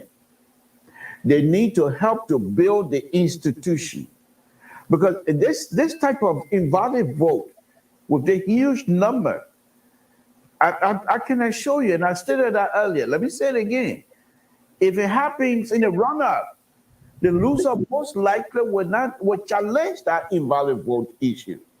So in order for that to be muted, as far as I'm concerned, they need to bring it up, have that discussion with the political leaders themselves, all of the stakeholders, have a meeting with them and say, this is what went wrong. So those of you that have the ability to talk to the Liberian people, to bring it up, to go to social media, whatever, this is the kinds of stuff we need to avoid. Then those of us who got big mouth, want to follow this, will start telling people, you need to do this, you need to do that. But if they think they're just going to sit down and let the thing repeat itself, they're going to have some serious problems. And last time, Mr. So, they don't have good record at the Supreme Court. Remember, Supreme Court ordered them some time ago to go and clean their act. So this is one of those. So I would say that the president and Ambassador Baka need to come together for once. I mean, the election, yes, but they're trying to lead a country. Let the country view them as people who are in the interest of the country. By their coming together at this stage, knowing fully well they're going to be the only two people that go for the roundup, let them come together. This is so much of a huge numbers. We can't have this repeating itself. So they need to help us. Okay, I think calling for the conference will be the political parties with NEC to address it. That's the most logical way to go to figure out, and perhaps I told you before the night is over. I know why you said you are getting you are pleading the law. You are not calling for conference. You are not calling. I'm always honest. Hold on 1 second. Now you're calling for a conference in civilized society. Conference, calling a conference, a round table. That's the best thing to do. Let's go to this number, and I go to Sese Goya. I standing by. Okay, let's go back. 203. Are you there? Yes, I'm here. So, what is the best way forward now in this second phase in order to kind of curtail or put to rest this sort of almost half of the electorate being votes being disqualified? What's the way forward? I think we'll see improvement because now the amount of candidates, has reduced. Only got 2 people on the ballot, and I said voters want to play games, and like I said, that's an honest opinion I'm giving you. I spoke to people that deliberately are blank on this stuff that will be invalid, and there are also people who didn't know how to really do the vote, even though there was a little bit of education from the political parties out there. I think this time around it will be even better because we only have 2 people. And one thing about it, brother, so that we should educate not only our people that go to vote, but those the people who want to be president like Liberia. Let me honest here, man. A small person like Liberia, I know what there's some more people on the ballot paper for a small country like that. How you expect the people to vote? For make people less money, even you have paper looking in the villages. How you expect them to vote? How do you expect them to know who is who? I think the kids, and to even get one for them. Maybe if one person will be themselves and that they are voting or being a white and vote for that candidate. So I cannot understand why we just come together. Like I think we keep some, you keep someone going to join or going to UP and the other person comes to the party and forming a coalition where everybody can do a primary and then select or elect the statement for that party, and Mr. Okay. Will have a 2 or 3 or 4 candidates where people will know how to make the choice. Let's leave it at. Let's leave it at. People is difficult. Okay, quickly here. Let's go, Carter. Let's go, and now go to Esther. Carter, are you there? Hello. I'm there. Yeah, I'm there. Okay, so what is the way forward now? If you are providing counsel, be it to NEC and all of the political parties, knowing what we know now in the first phase of this election, what should be the concentration right now? From my end, I think what is to start doing now is if they are not thinking on, doing the worst thing where to take a side, as an institution, they should start correcting those mistakes right now. Because you can't come out and say voter irregularities and those irregularities not corrected before you take on embarking on the next step. That is, we are saying that those same acts will be repeated. So you have to solve those problems that are existing right now before, because we know because of the number of people, it was going to be very difficult to have 61% in plus. But it's just like, as a political party, everybody wants to give themselves as due. You hear people saying, we get this, we get that. But it's kind of difficult. The problems are there. Forecasts are there. NEC knows what to do. Get the various districts, various counties, or what you want to, give them the number of votes out there. Let the people be able to dodge it. Whatever repercussion they have to do, let them start doing it now. Or else we're going to start repeating the same thing. Because as somebody rightly said, the letter is not her first time doing elections. She should have been quite knowledgeable about these things to make the correction. But at this point, they didn't make all of the corrections, and they kept saying they were on top of things. All that the one thing they have done it in NEC, and nothing had been done to stop them from doing what it did. So they don't care. Nobody in Liberia is really able to take a stand against NEC. That's why they continue to do this.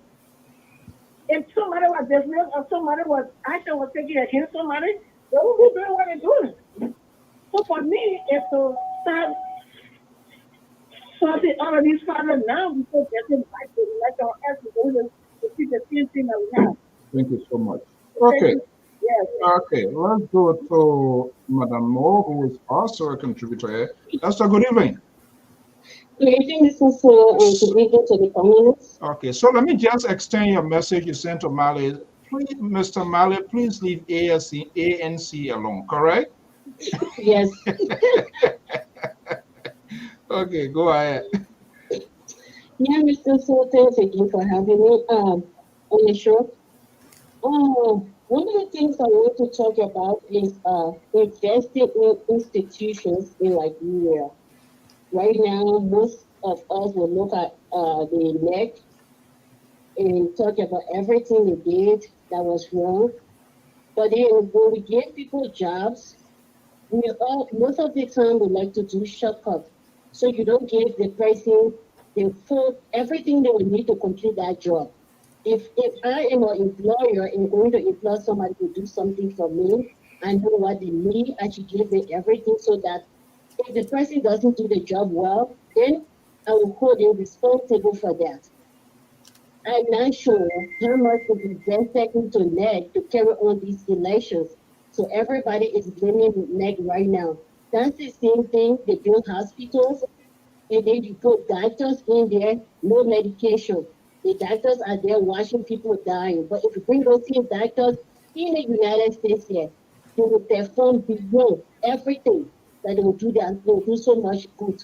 So let us this time, I think one of the things that we should be able to talk about, let we invest into important institutions like this, because these are the people at the end of the day going to decide who buy the vote, the correct vote, and things like that, or go out and educate people about voting. So that's one thing I wanted to talk about. We should invest into our institutions, very important institutions like this.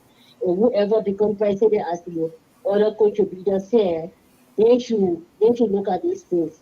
Because at the end of the day, our children will count, and they shouldn't be able to go through these things that we're going through today. Having that amount of invalid vote, that's too much to have. And as you said, I'm not sure how are we even going to count that. Is it 20 political parties going to say, okay, this candidate A has 10, candidate B has 5, candidate C has this and that? That's too much, even for the election commission too. That is too much. Those things are manually checked. They're not going through some like electrical system to check it. Think you can have people like checking ballots using flashlights into the 1st century. Using flashlight to check. So to also look at the problem that they're going through using flashlight to check all those things. All right, so yeah, so that Yeah, Yeah. that's what I just wanted to talk about. Okay, thank you. Let me go to Sissy and let me just add a little bit piece of layer here to having heard all of my different views here. Let me add this and you can expand on the preview here. Uh, it's just like a ringing the belt that we take a second thought of the formulations of our election commissions to have it like more or less to have elect a board of commissioners. Those people, because the independence of these people was right now our constitution, the president appoint these people. So the perception, the mindset from everybody, people have the right to do that. And their loyalty lies in those who appoint them to do these jobs. So their independence is more or less minimum to the expectations of the people because they were appointed. Is that one factor of it? Is that something now that we could most likely try to start considering in the long run so that we can see these a viable entity, this sort of institution to be more or less independent, that they will be more held accountable uh, to the people, and then you can add up to the previous conversation. Okay. Well, let me start out with the previous and I'll link because that's a very good question. And my own brother, I know we don't respond to callers here, but my own brother Elvis, because we're so cool, I want to respond to his comment. When he tried to blame the Unity Party for being so obnoxious and passing around city one election, are you really kidding me? What's his name? Kev Hassan was on this show, and I asked him if they're going to have a one term vote, he's a victory. He said yes, and I said by what percent? Remember that? He said Right. the data they got 52%. This is Kev Hassan. You have Deputy Minister of Information posting on Facebook over and over that there was a one-term leaking. They were leaking it. You have Eugene Nagbede all doing the same thing. You had even Akaris Gray until a few days ago was trying to host a victory rally when he knew he had lost. So, but yeah, let's start passing the blame around. Both the Unity Party and the CDC behave badly with data. Let's just put it out there. And coming to your point, look, integrity institutions like the National Election Commissions, there are researched reasons why they make those positions tenure positions, so that your job exists beyond the president or the president that nominated you, that hired you, right? Because it's tenure position. And the reason for that is for you to have that independence, knowing that I am not answerable to this person. They can't withdraw me, call me back, and do other things. That is the reason that we're built out that way, so that when you get into those positions, like on the Supreme Court in Liberia and all those things, that you understand that I am here and I am not beholden to who put me here, because they can't take me back. Well, up until Kabina Janet situation, right? And so that was the thought, that was the intent, and those are very noble intents. Now, my one fear here is that in Liberia, where politicians are not usually answerable to people who elect them until it's time for elections, having people run to become political parties or on political lines to run elections, I think create a lot of problems, because now I'm there. If, for example, you came on Citizen Unification Party and you're there and CC is running, how much credibility do you really have to make sure that everything is fair and balanced? So I see that as a way of trying to solve issue, but I also see that as a way of opening up more issues. And look, we can't talk more any less than what happens with the invalid votes. Remember, Lofa elections was what brought me to this platform in the first place. Remember Right, how we talked about the invalid votes in Lofa, Mr. So you still remember that conversation, right, right? right. There were Well, you so got many invalid votes. We had conversations about that. You would think that, and I don't want to call one person in, because the election commission is a commission, it's a collective commission, and I don't like when people keep calling Deviata Brown Asana name alone. I said, and I know she's the head, but there's a commission for a reason, right? It is an entity. The entity, the National Election Commission as an entity, I don't know if they reflect after elections. They go back in house and reflect and say what went wrong, what went right, how can we improve on that? Because looking at what happened in Lofa County with those invalid votes, we talked about it, and everything just people just left it. It went silent, and now I'm afraid, Mr. So, that we will ignore this. We will go to runoff. Runoff will be over with. Nobody will try to clean house and neck We will wait again till the next elections again, and we'll have the exact same conversations again about invalid votes. Just real quick, Moserado County, the presidential ballot, you had about 26,000, it was almost about 3.6% invalid votes, right, in Moserado. That is the sum of about maybe after the third place to the next 5 people beyond that. You understand that? Invalid votes. And on this, in the same Moserado County, you have in a senatorial race, you have about 51,000 invalid votes, 26,000 presidential, 51,000 senatorial in the same county, right? And so this is worrisome. And I truly believe it doesn't have to go to court. Like people who really want to make sure that our people who stood in the rain, who stood in the mud, who went in the sun to vote, that at minimum their votes count. And the way to do that is to just say, what are the trends we're seeing? How can we educate our people so that they vote in the right way? And here's the thing: this is not a CDC or Unity Party thing, because we don't even know who vote is being counted as invalid. Who was the victim, right? It's not even one person interest. It's not that we know. And if you think about it, in Moserado County, I heard some stories. I don't know if it's true, that back in the day, CDC would vote and start busting your eye and this, and those votes were invalid. Those were jokes. But I'm looking at, if you go down to Lofa County, where we're looking at these invalid votes, and you all the way down in the villages where our people maybe you put your thumbprint and it crosses 2 lines. Now that's invalid. So there has to be. I mean, for me, I'm not trying to apportion blame or say that this is something that needs to go to court, because you go to court, you take forever before you come back out. I just think, for me, I want the National Election Commission, as an individual that is on this platform and talking every day, and as an educator, I want National Election Commission to actually guide me.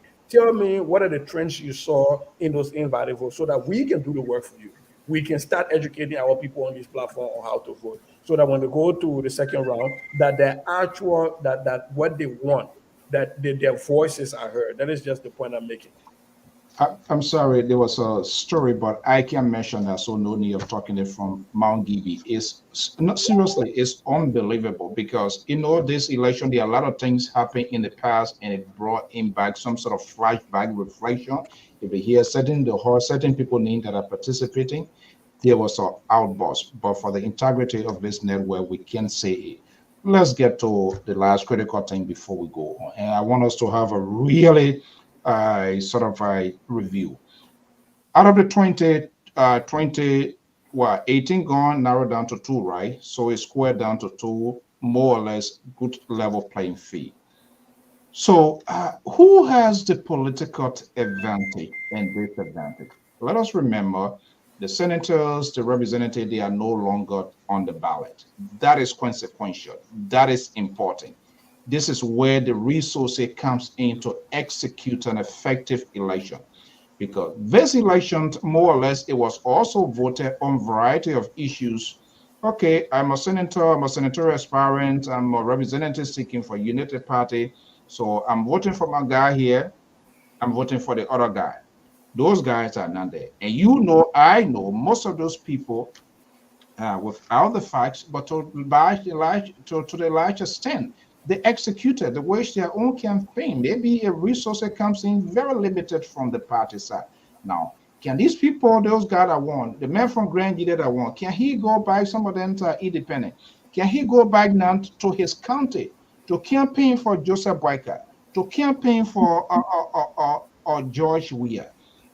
That is a critical issue, and this is where the real resources come in, because the man already celebrating himself. He done with all of it headed here. So who's who in this whole thing here? Let me start with Male's June. Male, will you be going, let me make you temporary senator of Lofa County, and you already want, do you want to be with CDC or Unity Party? None. You don't want to be with, okay. So let's say you senator, none. I agree with you. So, but that's a critical aspect now. Do you think these guys, because this is where you deploy your surrogate now, because Boyka cannot be in 10 days, it's not possible to be in all of the counties to carry on campaign. Can George Weah do it? I don't know. That's a difficult one here.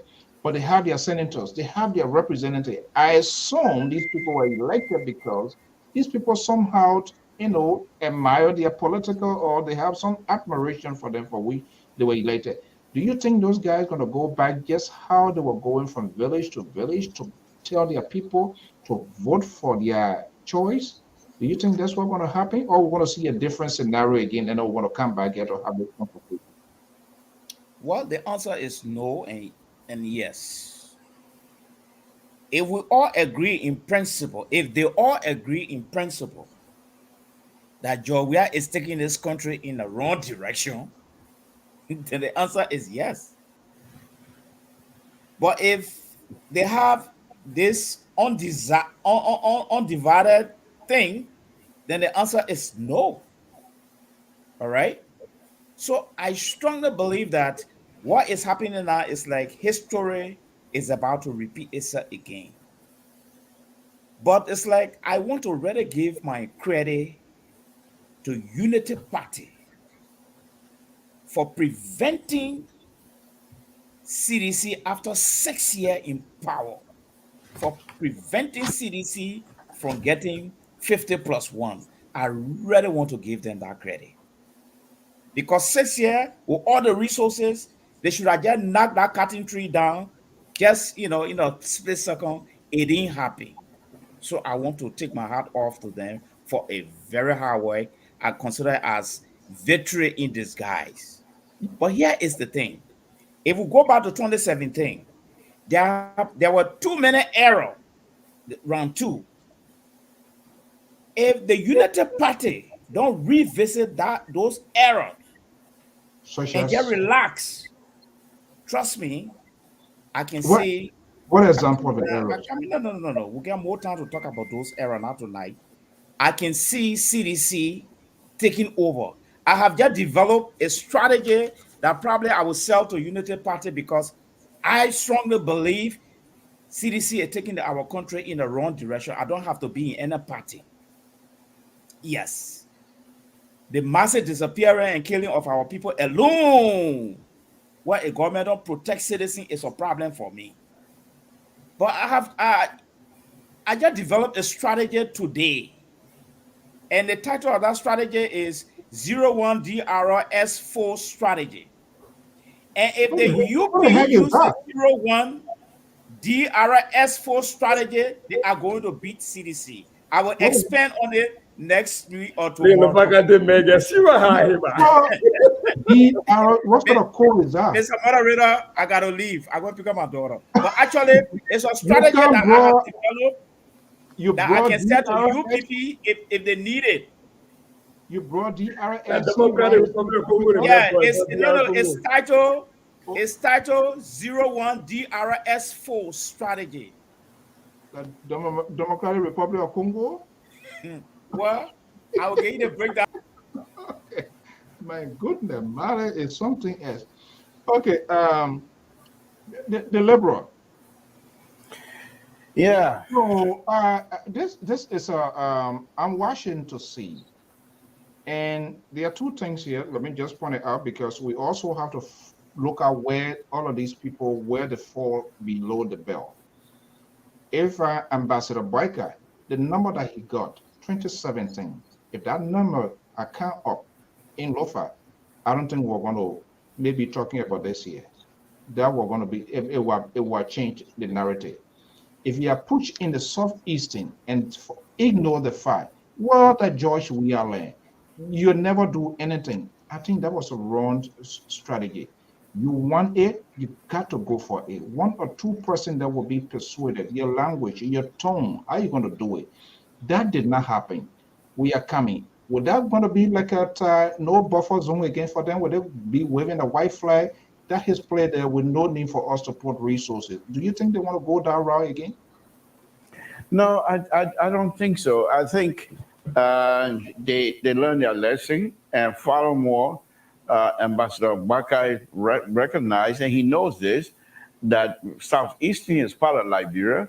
And so even if he's successful to become president, he will be president for all of us, not just people on the west or whatever side. So Southeastern need to be engaged and I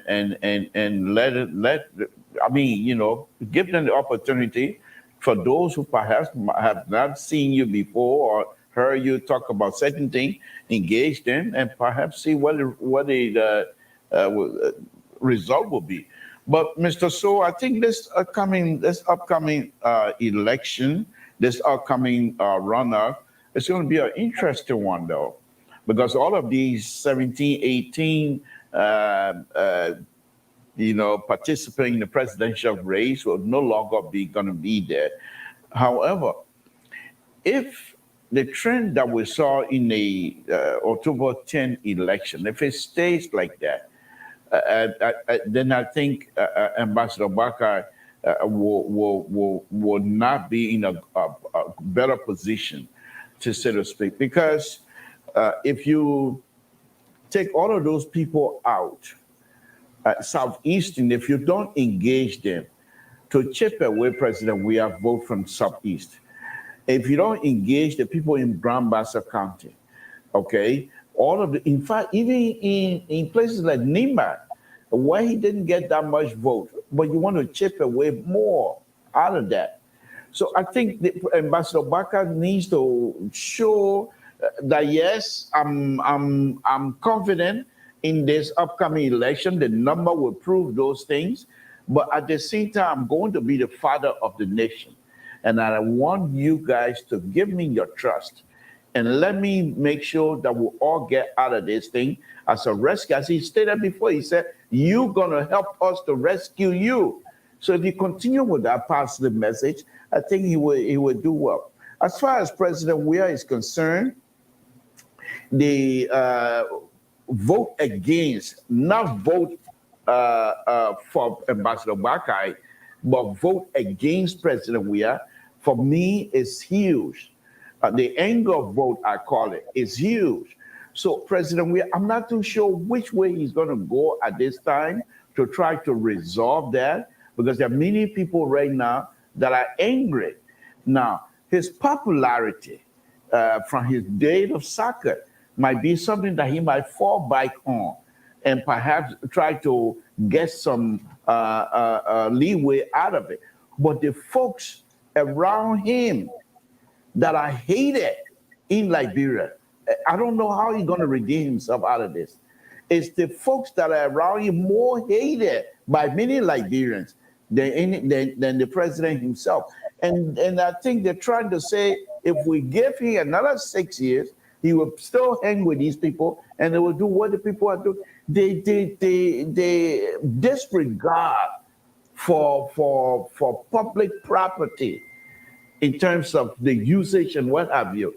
It's so glaring that people, even little baby that have no interest in politics, can see that this is not the right thing to do, but they do it anyway. So I think, Mr. So, it's going to be interesting to see which way Liberian going to be leaning this time around. I'm not in a position to predict. I'm not in a position to say who's going to win, but we will watch and see. Okay, Sese, let me just bring you here and add a little bit layer on it based on things you do. You participated in elections and all of that. At this junction, this is where the money comes in to spend. Whether the money on that side, like here people do and all of that, whether it's going to resonate, that's a different thing. But the ability to have the resources to reach throughout the length and breadth, making sure your pool washer, in all of it, we have about 5,000 plus polling centers. I strongly believe they will still exist, except now they're going to be narrowed down. Do you have the resources to make sure you have people there? Not just any kind of person who is, oh yeah, I support you, but someone who strongly believes in your political ideology and will be there for you to make sure that the right thing is done. Is that possible? Or we are having this sort of quick anxiety now, just to pick up a little portion of what the liberal is saying?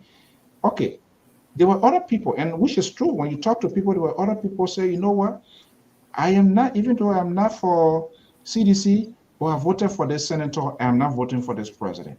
I voted for this person, I'm not voting for this person. Now it's being narrowed down with the two. So it's a matter of preference now. What should I be doing? Would there be an empathy on the part? And there were some other people who voted against the president, but the liberals said rightfully because of certain people. And I would not. And let me just say, especially with my view, there was an incident that took place. We were told about in Mount Gidi.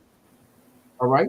They were not making that decision because of X, Y, Z, not necessarily to the president, but other things that happened that is strongly believed. Those things are still there. Now, will those things cross over? Will it still affect the president? Or with the president now, there will be a sympathy or empathy kicks in. Okay, one or two presidents gone now. Let's see what happens. What would be the decision you think of the people? So you know me before when I first showed up on this platform and when election started, I showed you my hand and I told you who I was supporting. Because I like to say stuff for people to be able to understand and see the lens through which I'm speaking, and they can choose to discount it based on what they already know about me, and I don't want to lie to our public. Having said that, before I answer your question, I just want everybody to know, people that follow LPR, that in round two, people heard that before. I forgot. I'm taking my time, my talent, and my resources to the rescue team. I'm going Joseph Boakai and Jeremiah Bankun. Now, having said that, because I want people to understand that, so going forward they can know when I say things. That's your new political shelter. Absolutely, I'm supporting in round two because Liberia matters, and 6 years of what we've seen, we cannot allow that to continue, and so I am, as of tonight, supporting Joseph Boakai and Jeremiah Bankun in round two. Now, having said that, in the first 2017 elections, everybody kept boasting about that here. If you give my brother a chance, Wilton, he will always say they won 15 or 14 counties and the man won one. Now you have a record.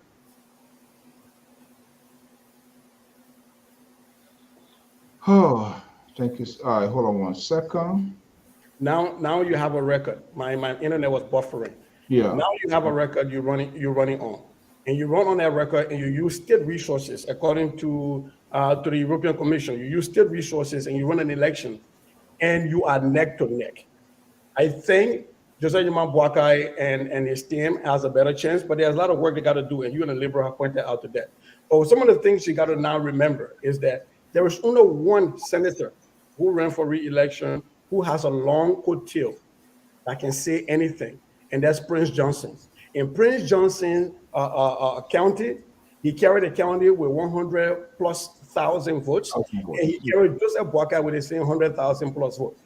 If you come to Mosurado County and you see Sir Joseph got more vote in Mosurado County than Joseph Boakai and George Weah. So what that means is that there were people voting for Joseph for Sir Joseph that weren't willing to vote for the president. And that's in Mosurado County. And in the same Mosurado County, you're going to now start dealing with disgruntled seditions that just lost their job. I can't remember Moses Gray. Is he going to be able to go out and campaign with the same vigor in his district that he's just been on seated from? That is not going to happen. He will try to campaign, but he's not going to be as strong as it is. Josephine Davis, is she going to go back to District 10 and try to fight as she fought when she was on the ballot? That's not going to happen. We look at what happened in Foya. It's almost like Thomas Farah just wanted to win Foya, and that was about it. Well, he won Foya, but the president did not win Foya. So now, when Thomas Farah is not on the ballot anymore in Lofa County, and the likes of what's his name, Moneyback is not on the ballot anymore in Lofa County, and you don't have Tier 1 who won a lot of votes in Lofa County now on the ballot anymore, and now it becomes the narrative that's being shared around now is, can you do what Moneyback County did? This, I think, this election round 2 is the UPs to lose. If they become lazy, they will lose it. But I think they have the winds at their back because now you have the CDC celebrating going to round 2. That is not a tenable space to be in as a ruling establishment, especially in Africa. So quickly before I go on the line, I thought they were all. So you mentioned something here, Ambassador Boakai, and I made it clear here. He needs to do what he did in 2017. Can he do that? So moving forward, should he go back to Lofa County and say, hey, we are traditional people. Maybe there were things I was supposed to do, I didn't do it. And I know one of the statements he made in the past was he was leaving Lofa. When he comes back, there will be a role. I talked to our guy who is based in Vanyama. That's something they didn't go back. Politicians that made mistakes, they don't realize, they speak, they talk carelessly. But should he go back and make his presence felt? If possible, stay in Vanyama until maybe before those results and before the entire process kick off. What extra do you think that he can do to change the narrative, to get Vanyama to, or not Vanyama, Lofa to do what it should be doing? Like, Well, name a day for me. let's I mean, the CDC has put a lot of money in LOFA. Let's be very fair about that. The CDC has been targeting LOFA ever since 2017. They did a lot. But if you look at the data that came out of there, they were not competitive in Zaza district, in Salaye district, in Vonjama district. They were heavily concentrated in the Foya area. Right. Right. So for me, I really think that was just a strategy to get Thomas Fala elected. Because now, when Joseph Boakai goes back to Foya, it is no longer a fight between Joseph Boakai and what's his name and Thomas Fala for who owns Foya. Because Thomas Fala is not even on the ballot no more. Because initially, that's how Thomas Fala and his group turned that, and that was a good thing because they're fighting for Foya, right? But now you're no longer fighting for Foya. Thomas Fala would not even see you on the ballot. So do you have that much relevance? But he still needs to go back to Lofa. Joseph Boakai needs to go back to Lofa. He needs to go back to Nimba County because now imagine in a Nimba County where you no longer have Tewan Bonglo on the ballot. And you only have Jeremiah Kuhn and on the ballot with George Weah. Do you really think that Mr. Weah is going to get more votes in Nimba County than he got the last time around? I don't think so. Right. And so, but and this is what I'm keep saying, it's a strategy that they have to use. They have to go to the southeast, like Mr. Toole said. We agree that the southeast does not have a lot of numbers. The invited votes is more than sometimes even 3 counties in the southeast put together. But if you are going to be the leader that is pushing unity, if you are going to be that leader that say I'm the father of the nation, then you can't be saying some counties are too small for me to go to, and some counties I'm just going to say, sorry to say this is the basket of deplorable that I'm not going to engage with. Like, you have to go there, and I know he didn't go to all of the counties, but he has to make an intention. And Jeremiah Kuhn went to some of those places, but they have to go. They have to make an intentional effort to go and tell the people we want your vote, and let the people tell you no, you don't get our vote. But it has to be intentional because you cannot be telling people that you want to preside over a unified Liberia when you just decide you will now go to a certain part of the country. Those people are still Liberians. Those people will be Liberians under your rule. Those people will pay taxes to you, and they deserve protection by your government. So you can't just write certain portions of the country off. So they need to go back to their strategy. The strategy they did with having people in many places, taking care of certain parts of the country worked, because that's the reason we don't have a one-round victory by the CDC. But they need to add more to that by getting Joseph Boakai himself in the southeast and back to Lofa County. Okay, let's go to the lines. Our guys is here. Wilton Keto support the CDC. The president, we are of the CDC-led government. Wilton, let me just bring you our counterculture and then Esther. Wilton, are you there? Yeah, I'm here. So where is the racket role here for the ruling establishment? I mean, all of those guys, Joseph is not in the fries, the Fala is not in the fries, and other places. It's like putting 2 grown-up men in the Amagadi ring and say, hey, no match commissioner, no referee. Anyone who's strong, come out of that steel cage ring. It is what it is. Is there any reason why the CDC should be worried? Well, I think it should be, either party should be worried at this point, because if you look at the percentage they are almost neck to neck. And one of the things that I think I heard Mr. Poe saying that about the president, don't forget the minister is still popular. He won the last election for like 400,000 this time. If you look at the number, it went up to like 700 or more thousand votes that he got. Now, not considering the invalid vote, but here's the thing. I think at this point, they should be building more bridges, like for the opposition, a little bit pressure. They should be connecting the ANC, tell Congo people, all the different groups that were once part of CDC, are also trying to lean not on the Unity Party side for whatever reason, we should start building those bridges now, so that come to serving, the Liberians will speak their own voice. Don't forget, but we are still a popular person in the country. We got to perform generate that. You can speak from that side. Popular in the country, he would still take that chunk of vote that he already took, and maybe you take a little bit more. But as far as the southeastern region, boom, and I don't care if people are going. I don't know what he's going to do there, because those people are reached off. If you listen to what Prince Johnson said today, Sonny's a recording now, were released. And, they voted for their own. They didn't give they passed it down. In his own word. So you might need to come out and vote for their son. Okay, but don't thank forget, you. President Weah is the son of Nima County too. So they're gonna. You're quite to gain people's citizenship. Okay, thank you How so many much. counties there will be from? Okay, I know from Basso, from Grand G, there, from Nima, from Maryland, from River G. Okay, thank you. So let me go to Kato, Esther, and then we have a strong defendant of the government on the land. Let's see what. Mr. So, yeah, Mr. So, can you hear me? Please, if you don't mind, can you please excuse me? I have to take a leave of you, and I will say thank you for the opportunity. And I hope I will be back here with you on Friday, where we will why are be. you sending to a conciliatory here tonight? Mr. So, you and CDC aren't ready for your year. After the election, then the glove going to be off. But right now, and you people have said this is a serious business. Liberia, we got to do what we have to do to make sure we put it in good hands. It's our country, so no more fighting. I will appreciate you, Mr. Cesar Goya. Thank you very much for your smartness, and we appreciate it. Mr. Soul, you as a good moderator, the best moderator of ever, and the best CEO. We appreciate you, and we will see you on Friday, sir. Thank you very much, and good night. He gave me say with straight face. Yeah, you did. You been here, good night, the liberal. I will see you. Okay, Tia, let's do it here quick. I think before we go, we get 5 minutes. Contra, go ahead. Your last point.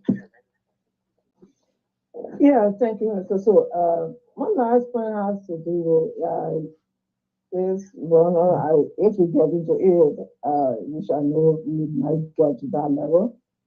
It's really going to be challenging.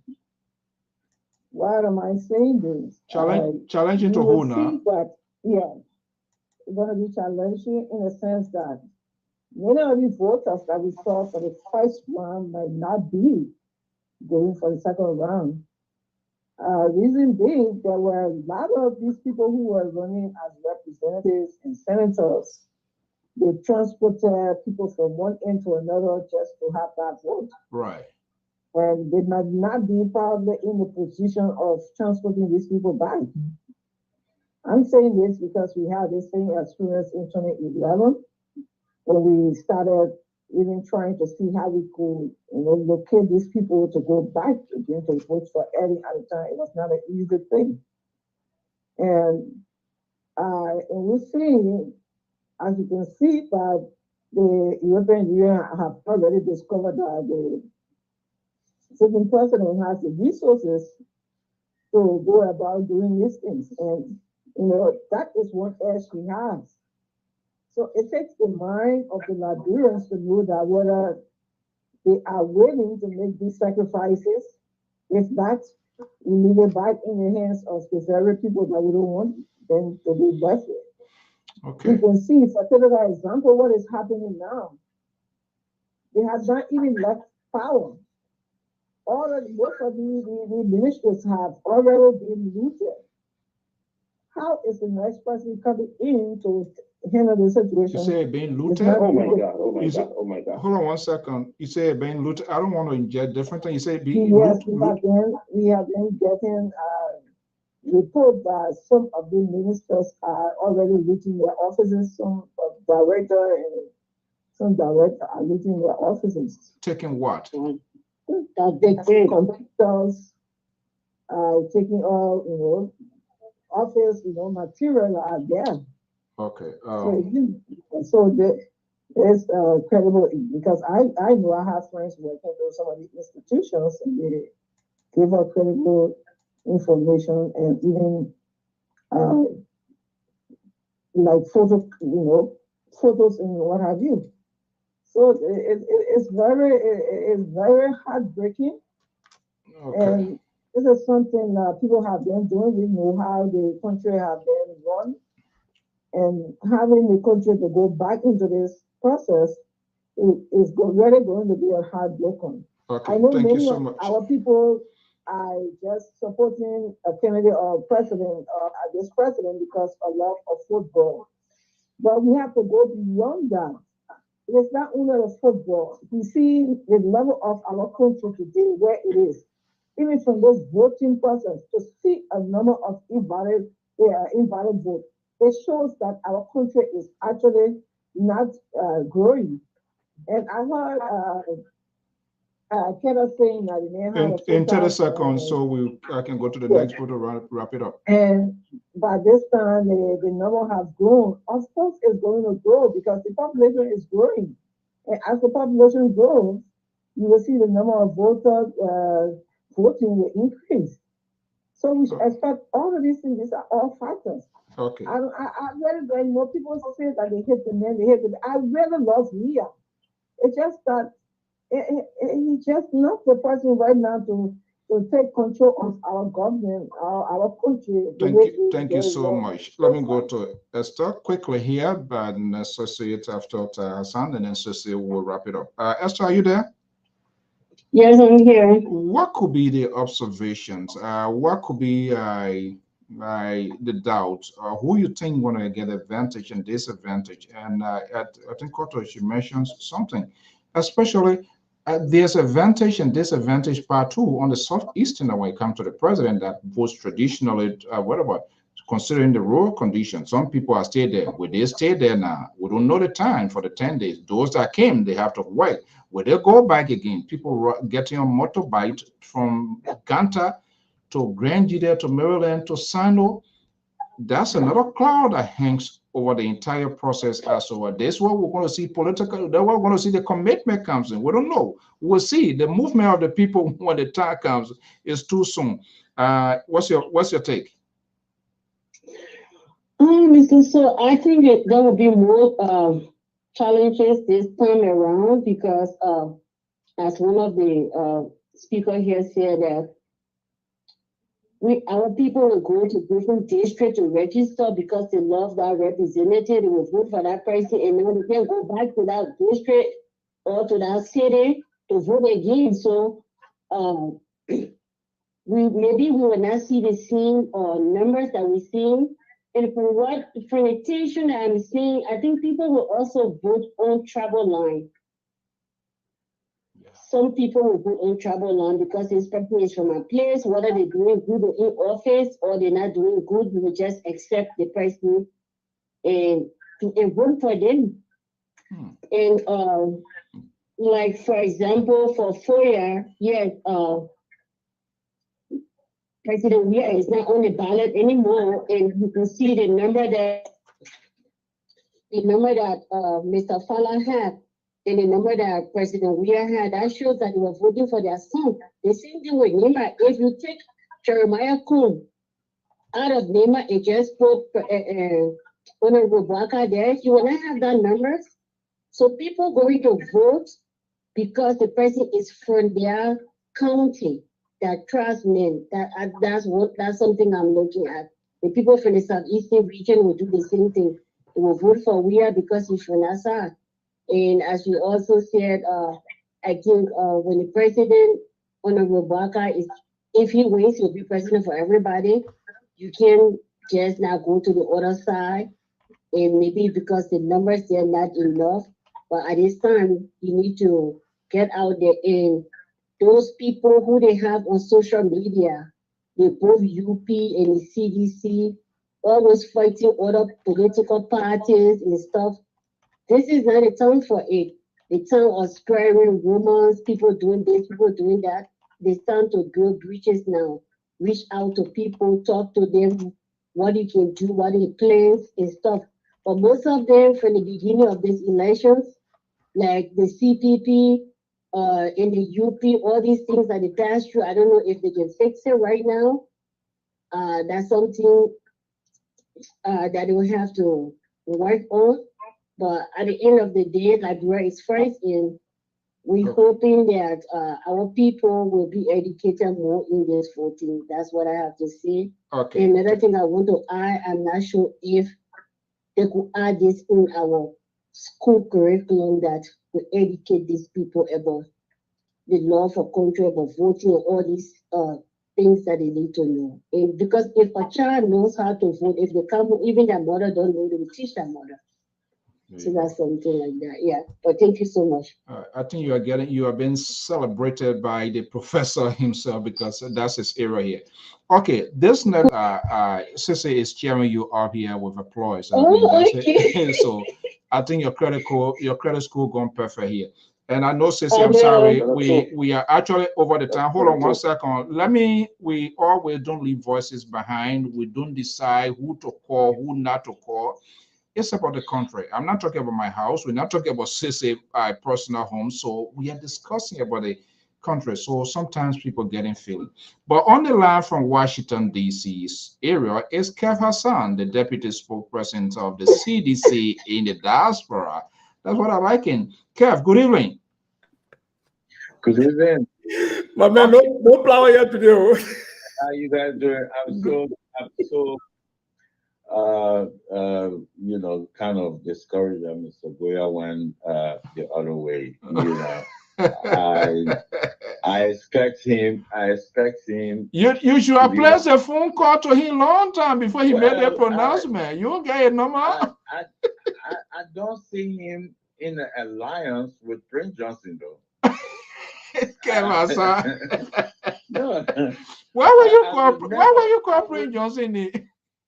I will never ever, put my money on this. Oh, this man will go to Prince Johnson. But now seeing and Prince Johnson in the same alliance, wow. Oh my goodness. Okay, quickly here. Let's talk. Leave me with your Prince Johnson talk about. That's not a thing you can talk. Okay, so Kev, let's talk quick business here. You made a prediction here the other day. It seems to be, I don't know whether I got it right or Sissy got it wrong. Who said? Who was on the wrong side of history? On the election on the first round. Yeah, you made a prediction the other day. Yes, that's what we hope for when we go into election to win first round. Unfortunately, that didn't happen. But that's what we hope for. Wait, Kev, did you see that what you hope for? Not go there for second round. You go there to no, my Kev, give me actual data. Everything we look at, from our war room and on the field and everything. We'll look at first round. Okay. But as to say, invalid votes came up and all the other factors, so it goes to the second round. But one thing I want to address before we go there, let me address, I want to offer Sis Kotu to any of her charity and $1,000 if she can prove that office will picture and will check it and fact check it, and I'll make sure I check it at any government offices where people taking computer, leaving, and all that. Because I know she got it from Stanton, because Stanton said it, so they believe it. That's their God. But I will offer her $1,000 to any of her charity if she can produce photo, and let go to. I will check the ministry, and I will call on to that ministry. We'll do that. I will get Mr. So or Mr. Goya. We will check it and see if anything taken. If that's true, I will give $1,000 to any of the charity. But I will tell you, it's a lie. That's not true. That's part of propaganda. Nobody taking things for no offices. That's not true. The same lie that they said that people went at SKD, or Molu went at SKD. SKD, There's offices there, Ministry of Youth and Sport get office in SKD.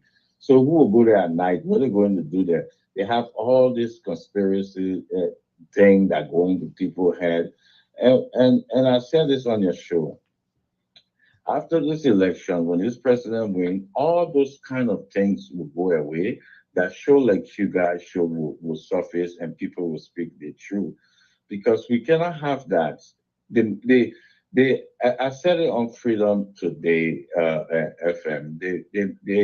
The level of misinformation that they put into our people's head, it's going to take a very serious time to change our people's mind.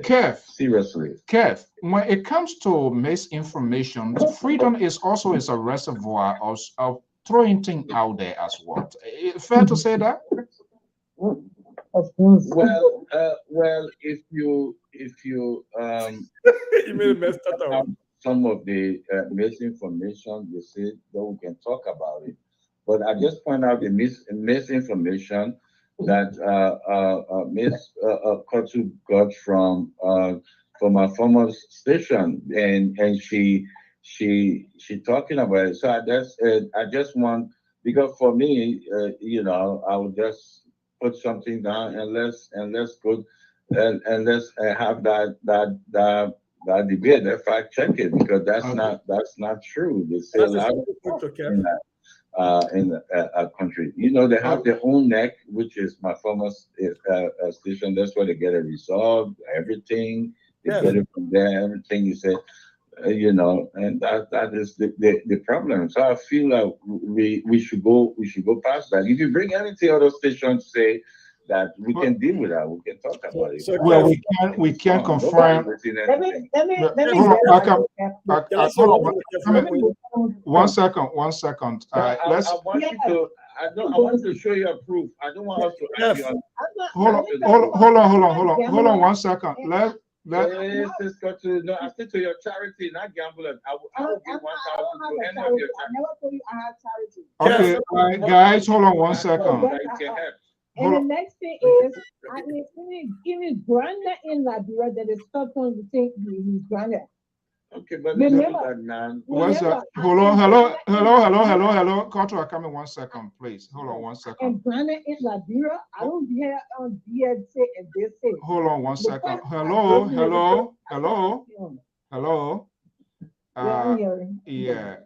This game of politics against a lot of raw edges. So, you say something, the president, we don't want to be like this president.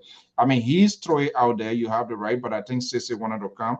And again, this is not why she's an analyst here. This is not LPR. We will follow through. We will check. We cannot validate this to say there's anybody looting.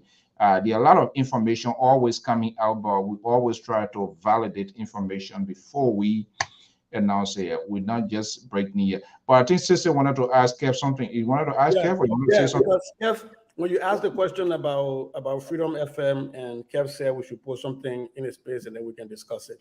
So I want to go back to announcing election results. As Freedom FM, from Paulita Wee days of running and Thomas Fala days of running, ever announced election results that came back to not be truthful? I was on spoon, so I don't have that information. Okay.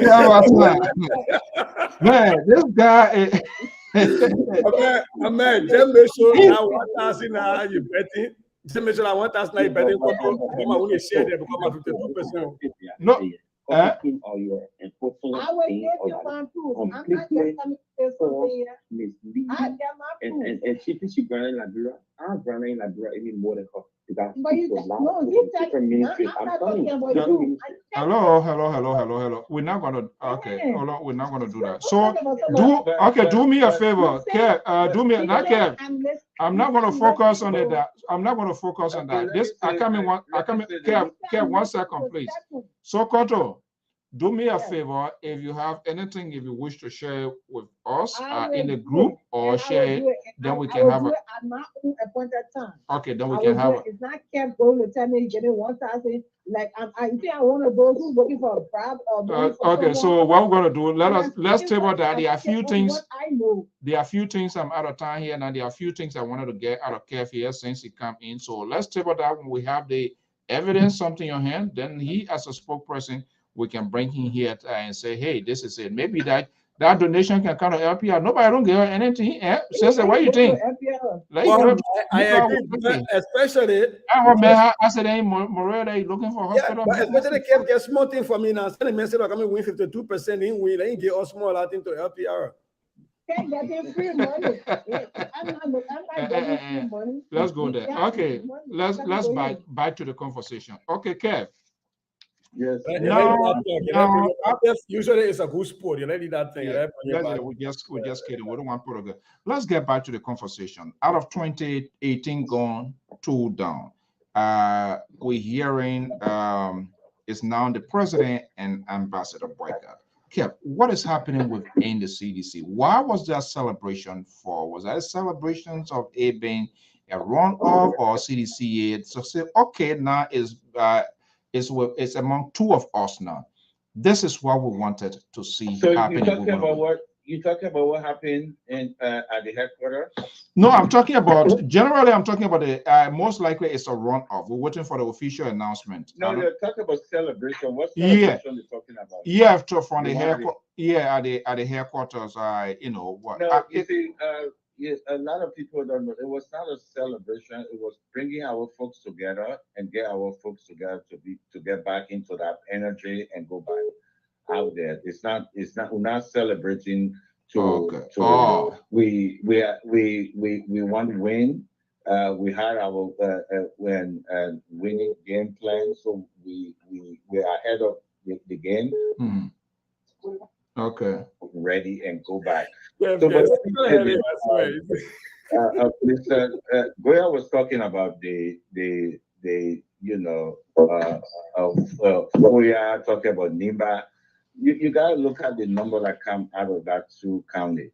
But let me say this to you: is one of the reasons that Joe Booker in the race today is not because he's strong. It's because of one of our alliance, which is the MDR, that Prince Johnson what he wanted, something for himself that he couldn't get, and decided to go away to break away and help the Unity Party. If MDR was still with us, we're talking something different. So minus MDR. This seems to be a regret for within the CDC. Wait. Minus the MDR, right? Look at Booker and see what he will be today. You know, because who said they gave? I think Mr. Mali said he gave credit. Minus MDR, what Booker will be today. So there's no credit for him. He doesn't have it. So Kev, are you politically hurt of the departure of MDR? Is it minus just MDR alone or plus your record that you got to? The mathematician is there on the show. We're just doing one of although it's not my era, but I'm just saying that. So we'll look at the strength of the Unity Party that will come into the election. Remember, they just break away like less than a couple of months ago. Just a couple of months ago. So what the Unity Party will depend on to win this election? All that amount the Unity Party were making, nothing. So that's why I'm surprised that Mr. Goya saying that he would support Joe Booker. So he probably he probably will be in bed with the devil as Joe Booker says. So Joe Booker, the only way we can win this election is to sleep with the devil. Okay. And I think we are people who trying to support him to look into that. That's why I'm kind of surprised that what is okay one of quickly my- here. one of my Please drug tell dealers- Kev to leave me alone. I'm only choice I didn't make it. Okay. Leave me alone. Quickly, Kev, if you wish to tell, you can. If not, you can plead the fifth. What is the challenge going into the second round with CDC, with Unity Party, CDC? Is there anything? Do you see any challenge? One of the challenge that we going to face, but it's a challenge that is not for the CDC, it's for the good people of Liberia, is this tribal politics that I'm seeing come from the Unity Party. Oh, the Southeast voted for us, so you say you voted. No. So everybody in politics, you do have your stronghold. In America, you get your stronghold. It's not the same tribal stronghold. Okay. So even in your state that you live in, they do have Democrats a stronghold and Republican stronghold. Okay. But when they go into that tribal politics, it becomes a challenge for everybody, all of us, because we know what that can take us. Because you're going to put this tribe versus this tribe. I don't know if you're listening to Prince Johnson recent tape. So That's we the are challenge. extremely. Just ask if the stronghold in the Southeast is not based on tribe. So We are strongly out of time here, but let me just ask you: will we see the president taking a tour again around the country in fight of his political career? The president will campaign. Sure, the president will campaign, but the team who in Monrovia will announce, but the president will come out. The president will speak to his people. No, I mean, will he campaign across? Will he campaign cross country? That's what I'm asking. Well, when the president, as we speak right now, the folks, our team there, if they're doing the planning, when it come out, you guys will see it. Is that yes to my answer to my question? What I would tell you, the president will campaign, but when the itinerary come out, you will see it. But the president will campaign. Okay. He will come out. All right. Let us know when it kicks off so that we'll have our idea. Okay. What's this? Is that the same number? I see 203-2578. Is that a new number? I'm gonna go to bed. Yeah, we'll come and go. Okay, well, guys. That's thank you. Then. Thank you so much. Guys. Okay, thank you so much, Thanks, folks. Thanks, Wilton. Okay, just to wrap it up here before I take off here. This seems to be it is not all over. Then we talk it's over in terms of campaigning and I call it the entire process here. What needs now? You pick a side already, right? You're going to be supporting the train. Yeah. And you a bold-faced guy. You say it for which sometimes you and your Gonglo friends use it. You can get in it. So I don't know how they're going to receive you.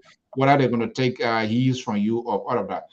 But what should they be doing now? I still hearing people not getting the message they're supposed to be saying. This sort of gaming thing is still there because there are some people saying things that still create sort of doubt in the voters, which could have the propensity and make them to stay away, because all you need to do now to energize your base. Look, we just started a race. You need to go out there. You need to encourage them. You need to find them. You need to know who your trusted voters are. Well, we saw this huge, massive invalid vote. We need to figure out and perhaps go beyond the election commission to create some sort of extra awareness. Do you think both parties, be it the CDC or the Liberty Party, how sure are we that even we're going to get that number of votes again? Now, the senators, the representatives, they are no longer there. When people registered in their various counties, they left different localities to go and vote with. These people go by there. So there are a lot of components factor kicking into this thing here. I don't know who we're going to disadvantage and who we're going to advantage when these elections, this second round of is held. So what should we be looking out for? Historically, runoff elections usually have a little bit lower turn of voters than the regular elections. So that's just a given. And now you put it in a situation where some of the things that Cotto was trying to describe about voters that were trucked by all political parties into certain places, and maybe they were trucked in some instances by representative candidates and senatorial candidates, and those people, they're done, right? And now they're not responsible for you. Are they going to pay? Are they going to be responsible to truck those people back? Are they going to have the appetite to want to even engage that much? Are they going to be stuck celebrating their wins? Now, mind you, there are a few heavyweights that have been unseated, especially in the House, right? The Speaker is not going back. Akaras Gray is not going back. And these are, so would these candidates be overjoyed and just celebrating and forget to go out there and campaign and route their people back to vote for the top of the tickets? And so those are things that built to our. You need a question just to are they popular in their constituents? There you go. What's the message you're going to be taking? So you have a Nathaniel McGill who's won hands down in Margibi County. Is he going to be out with the same zest and the same energy in round two? We don't know. So those are the things. Those are all of the variables that the political parties, both the ruling establishment and the Unity Party, have to look at. Because now you're right. This whole thing about people, and you know me, I will call it like it is. I can support you and still hold you to account. This whole thing that is out there about Unity partisans asking for recount is a waste of time. It's a waste of resources. I think based on the number of invalid votes, you already know that there's not going to be one political party that was going to win a one-round victory. If all you want to boast about is to say we got more votes in round one, going to round two is not a necessary thing. It's a moot point. I think now what people need to do is first allow your partisans to celebrate like you're doing right now to enjoy the win, but their celebration has to be cut short, especially so.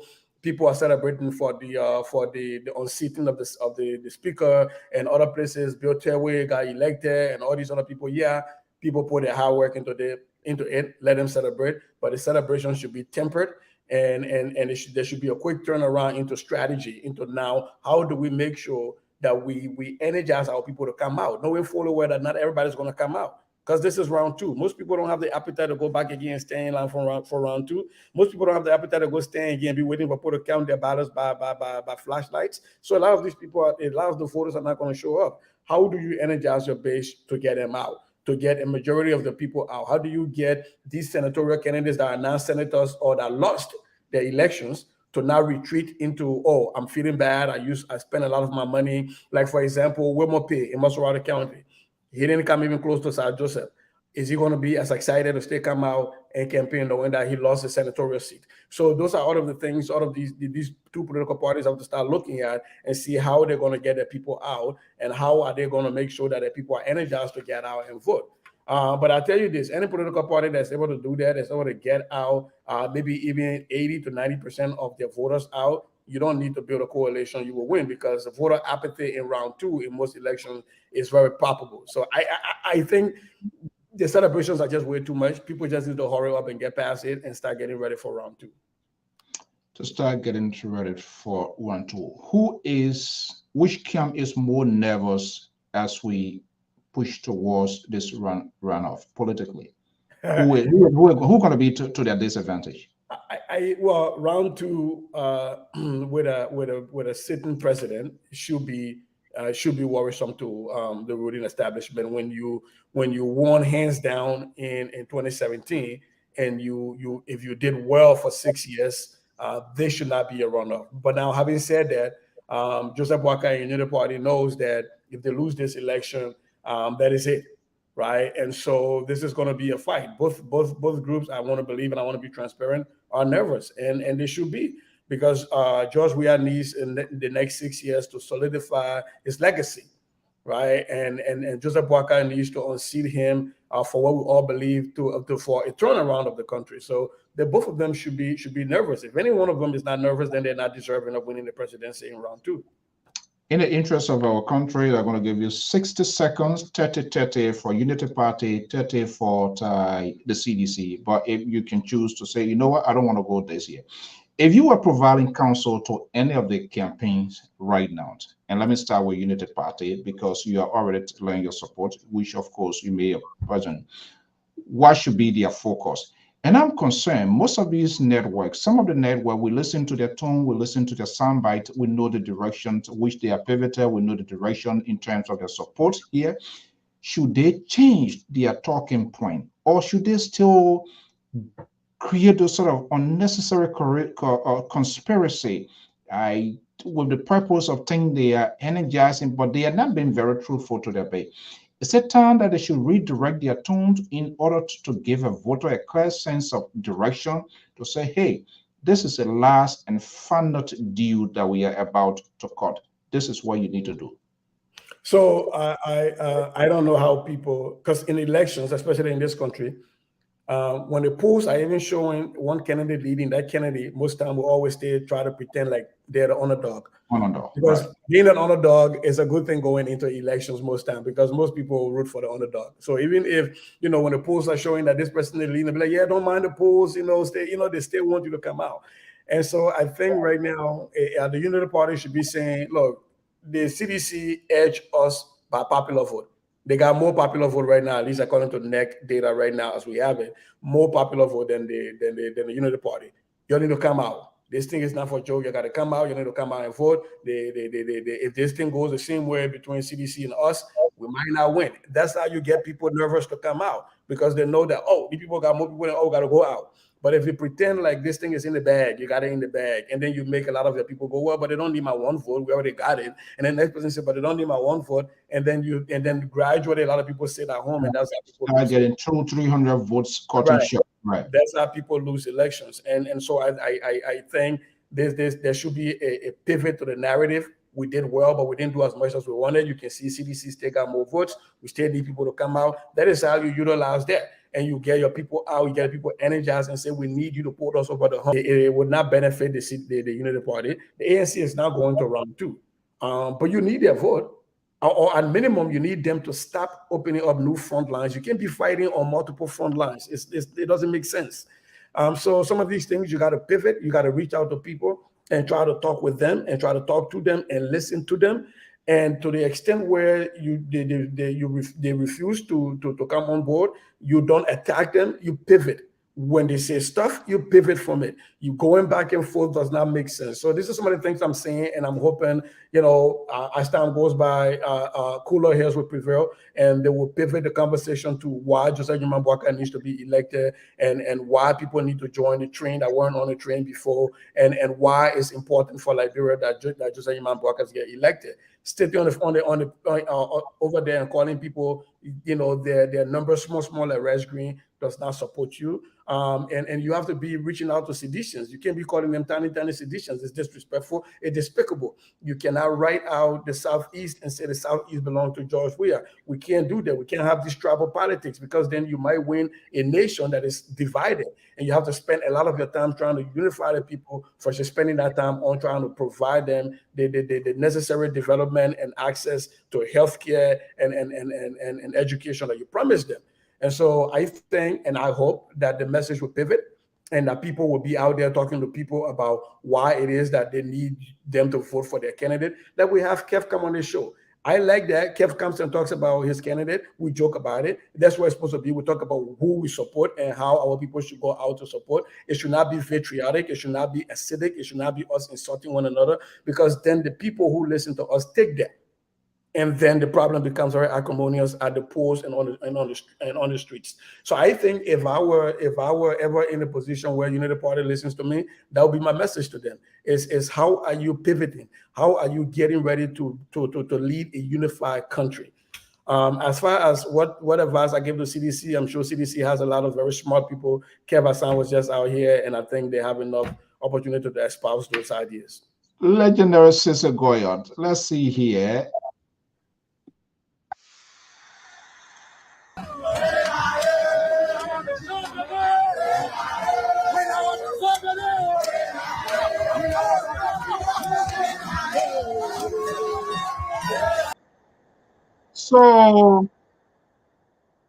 So this is the unknown politician that cut through the corridor to get us to be where we are. This Appeton guy, the grassroots movement. Nobody pay attention to. Nobody was watching their surrounding. here we are, and it becomes like a wandering stranger. Where he coming from? He took our vote. They took our vote. George, we are Joseph Boyka. Who you think now plays a first call to Appleton, the deal breaker? Where Appleton get phone. But on a serious note, oh my goodness, don't do this to us. My internet is acting up. I was joking. I say, does Appleton have a phone, and does anybody know his phone number? But look, I watched that video over and over. I keep laughing because there are always anomalies in elections, and that's just one of those pieces. But I will tell you this though, my prayer ever since the elections is changed. I've always been asking God to give me the favor of Appleton. Because that man came from zero and became an instant celebrity. You remember the Nana guy? What his name said? The rent is too high. That Nana guy. Republican Nana. You saw how he was. The guy from Godfather Pizza, the late what's his name? What his name said? He was going to write everything on the mattress box. The whole tax code is going to be Nana. Remember that guy? The late Godfather Pizza. His name is skipping me right now. Hammer something. Yeah. But I think to political pundits out there and to political scientists at the University of Liberia and many universities in Liberia, I think they need to start collecting data and try to really analyze what's the Appleton effect, what happened, because those are things that our people need to study, because this was an anomaly. And Herman King, thank you, Isaac. Herman King. Somebody read it right. Herman King Harris, thank you so much. Herman King. This is an anomaly that we need to look at. What went wrong or what went right? Did this guy go to all of the debates? Because I'm thinking maybe he benefited from the debates. I don't know, but the scientists have to look at that and see, what are the factors that led to that. But I have to give him congratulations. He got a bang for his bucks, however much money he spent on his campaign. And I think what people are ignoring though is that we saw a lot. We're seeing a lot of videos coming out about Appleton, and it's like this guy was running like a Jew in his campaign. He was doing the thing. He said he was not focusing. One of them said he was not doing internet business. He was actually connecting with people. Do you think was it strategically placed into this thing here by whom and where this whole thing came from with this Appleton effect here? Nobody saw this coming. Out of the sudden, it just overshadowed everything, and everybody like bossing now. Yeah, our own Esther saying here he took, I don't know which vote, is that an ANC vote you're talking about, or Joseph Boyka, or Tiawan Gonglo, or who, to multiple people. Nobody saw this guy coming. Was his person into this race, was his a strategic one and nobody makes sense of it at all? I think anyway, after all the jokes settled, there needs to be some serious academic conversations with Appleton, like invite him to speak at places and what he did. Because here's the thing, even for us in the LPP movement, that we didn't put a lot of our stuff on the internet and for the internet. We actually got Tiawan Gonglo out to do kind of like what Appleton were doing, right? Going to villages, going into places that other people were not going, and having these interactions. And to see this guy get this much votes when he didn't even put half of as much money as we put in LPP and as much places that we went. I don't know. I know. For me, I like to study things, and I think this is something that's worthy of actually picking this guy's brain, just talking to him and just understanding what was the process, because there's something to be learned from here. There is something other candidates can learn from here to win representative seats, to win senatorial seat without spending a lot of money, because this dude got a lot of votes. And all jokes aside, he got a lot of votes. Whether it was by proximity, some people say it's by proximity because he was number one next to Joseph Boyka, and the people just marked there. Other people say, oh, because his guis vice presidential candidate also know like Arizona Cummings, and he got a near Arizona C, and all of these theories are coming out. But I think until and unless we talk to Mr. Appleton, actually listen to him and try to get a glimpse on stuff, and it will be difficult for us to determine what really happened. Legendary Sister Goya, thank you so much. And the conversation continues. It looked like the real conversation will start now when the official announcements are made. Thank you so much. All right, man. Appreciate you. Have a good night. All right. Well, folks, that's the fight of the executive mansion, not the political fight. It's quite interesting, and we'll be monitoring to see what is happening. Yes, the mystery politician, the known politician, how it happens. This is a guy, Appeton, the unknown politician.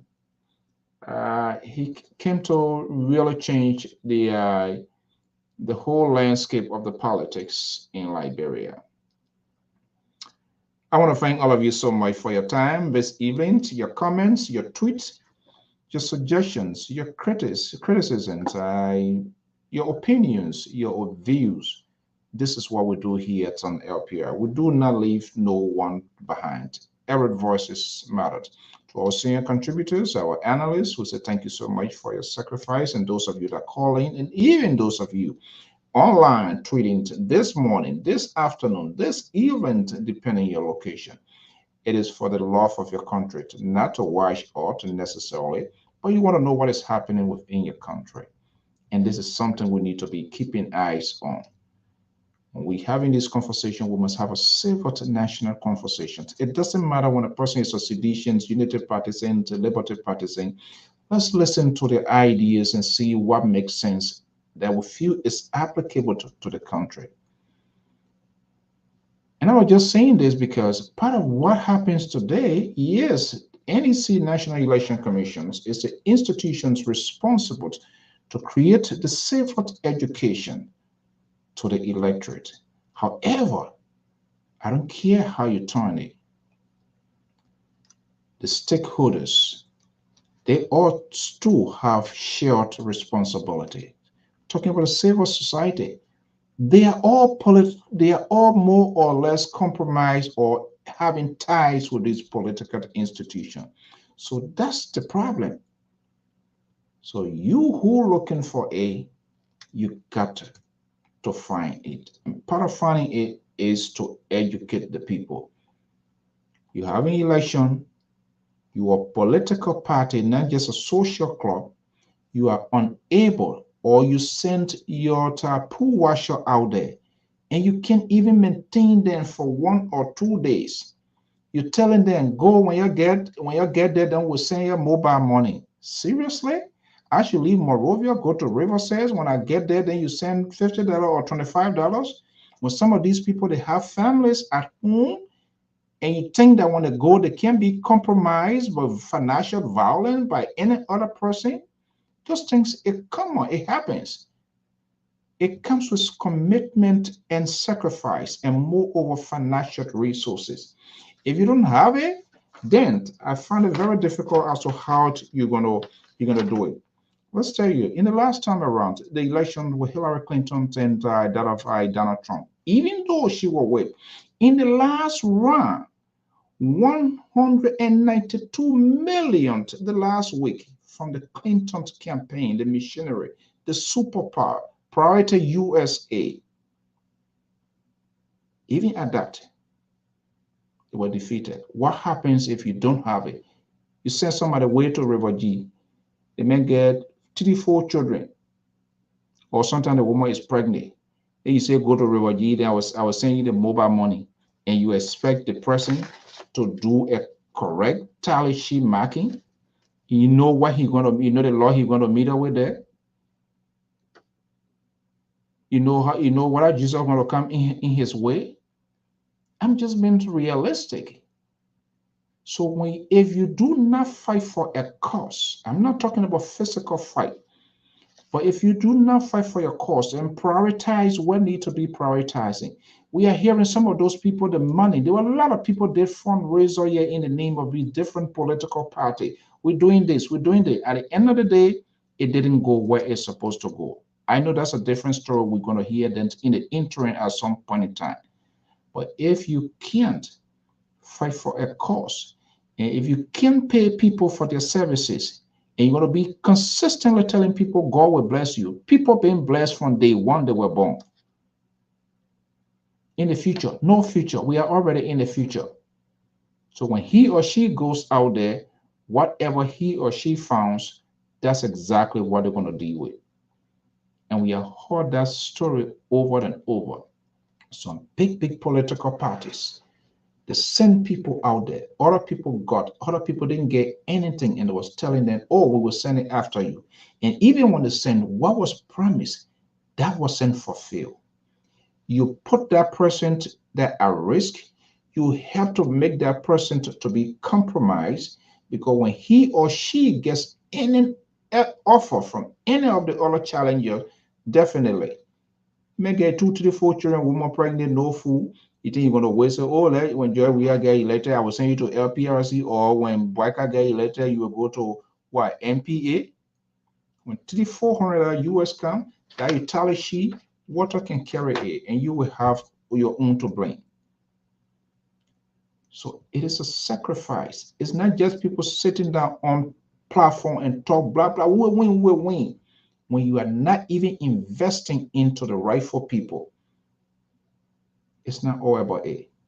Calling winning will win, pronouncing it is just a simple word that you can call in less than a second.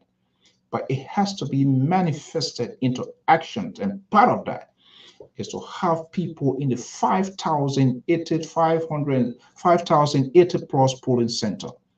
If you become selective, oh, I will send people in Maserati, Riverside, and not anything. Sound that play too far. We don't want to get on motorbike. Okay, you don't want to get on motorbike. Those who got on motorbike, they will get what they get, and you can't and then you want to blame election commission.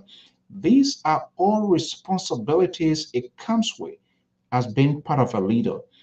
You know it. You are getting into the game. You need to have a short-term and long-term goal. These people you're sending, they must be not just anybody you grab because they wear a t-shirt. Know who they are. Know their history, their political ideology when it comes to the very party they profess to be.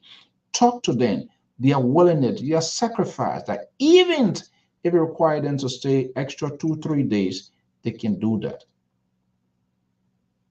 And then you send them. And you're not just only sending them, empower them. Charge their phones. Make sure they're carrying smartphone. Not phone with crocodile face. Not phone that can be bapping your eye. You put it on, you gotta go in the light show it to see whether you can see the screen to even dial a number. You have to keep in touch with them. How many of you created some sort of group text getting in touch with your voters? You don't even know your voters. You can't even tell precisely how many people that you know or you sure of that voting for you in a particular town, county, or even district, because you don't have a database. You go your dance, you have fun time, and people come to celebrate, and you assume that because those people turn out, that will translate into vote. It doesn't work that way. That's just a mere exception in your mind. Oh, we have these people and that's want to go. People go there to observe, to see different. You need to have people in other places to talk to those people in the crowd. You insult people, lack political tolerance. You disagree with everybody without telling them why make you to disagree with them. And you expect people just going to vote for you because you.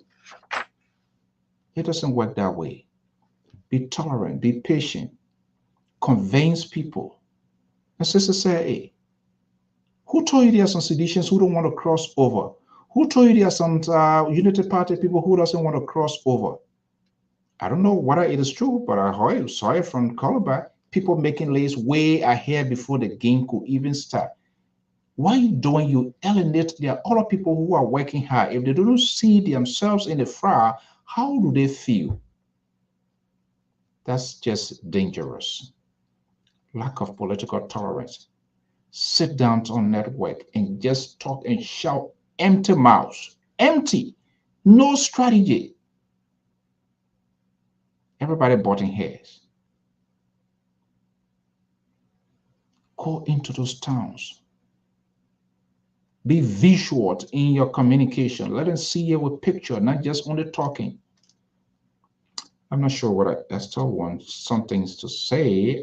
Can you text me if there's something specific you want to say? Just text me. I will just wrapping up. But again, we say we don't need, we are so much concerned. We want to make sure, just text me a number if you want. If you just text me, yes, maybe there's something you want to pull up.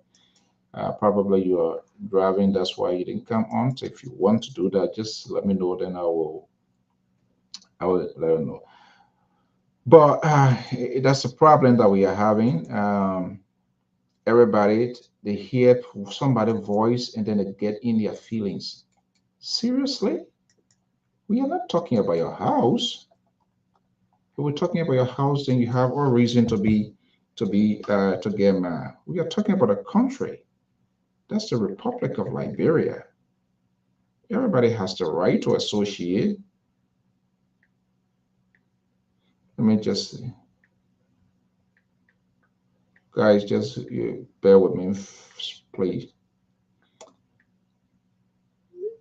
Yeah, I mean, people always like to just blame people. People just want to be.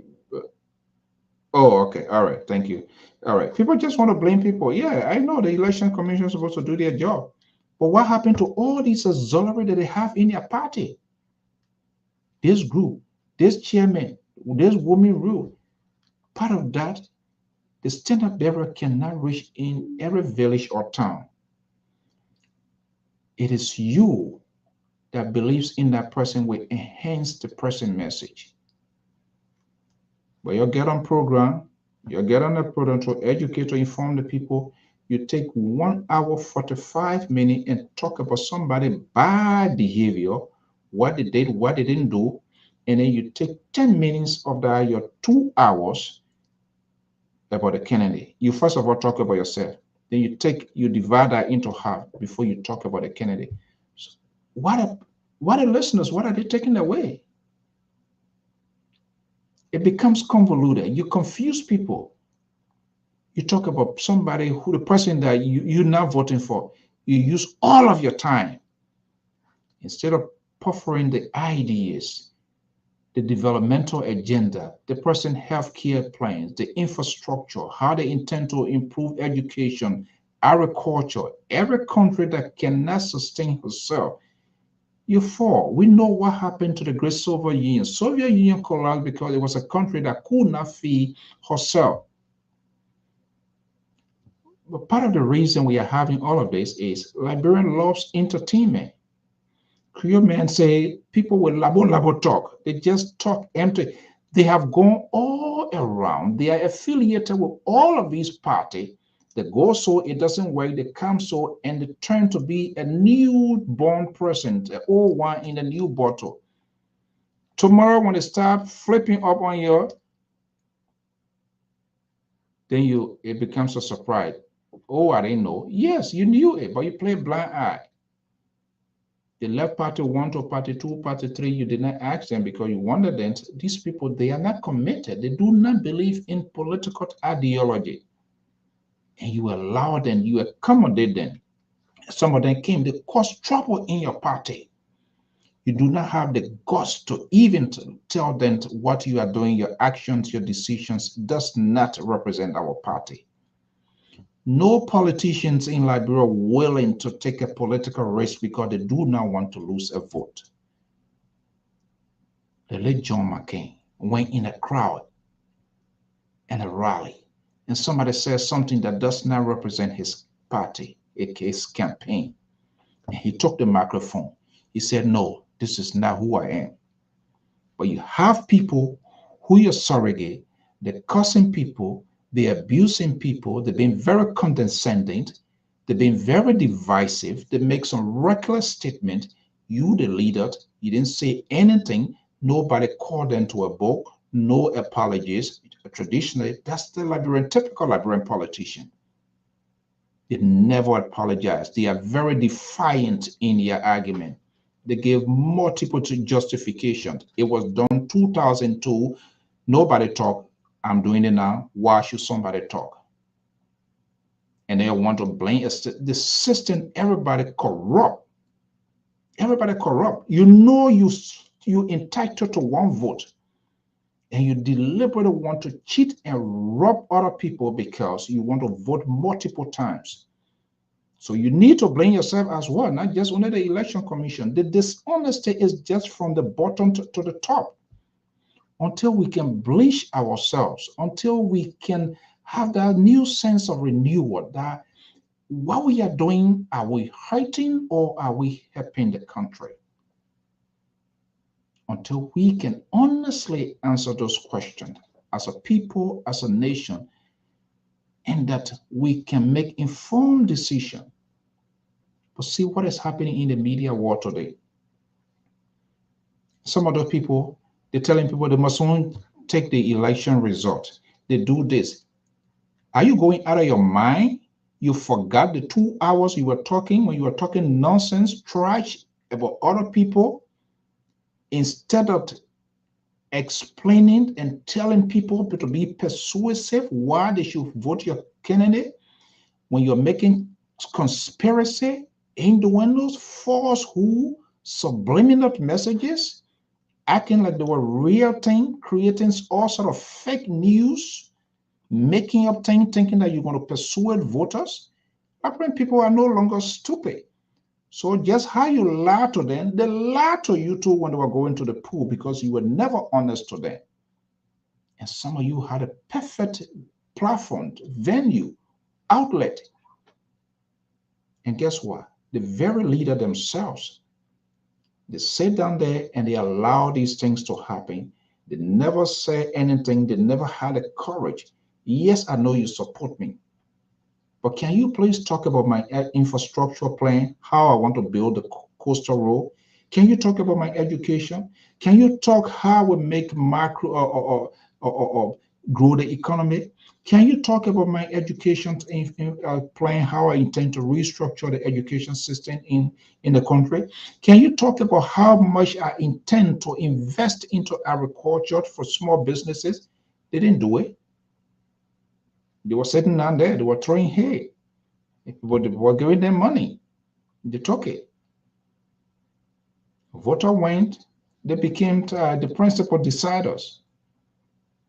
And we want to throw everything on the election commission? I think that is unfair. Yes, they have their part to play. Election commission went there, they were crying for money. As lawmakers, they were taking fabulous paycheck. There's a committee in both houses of government responsible to have oversight on the election commission. Or they think that just that's not the responsibility of the international community to sponsor election. They have to facilitate, to do other things, observers and other stuff. It is the country. But when you have your lawmaker who put the interests of themselves first, that's why most of them were red-carded. They need not to go back, because there's no reason of them going back. And because of you, supporter, you are so politically mind-driven. You see A and you think that it is. There's no behind. Your people, your leaders doing things, you do not have the guts. They're starting it now, being very disrespectful to people. And you can't even tell them. You think we'll put you in there, they're not trouble again coming.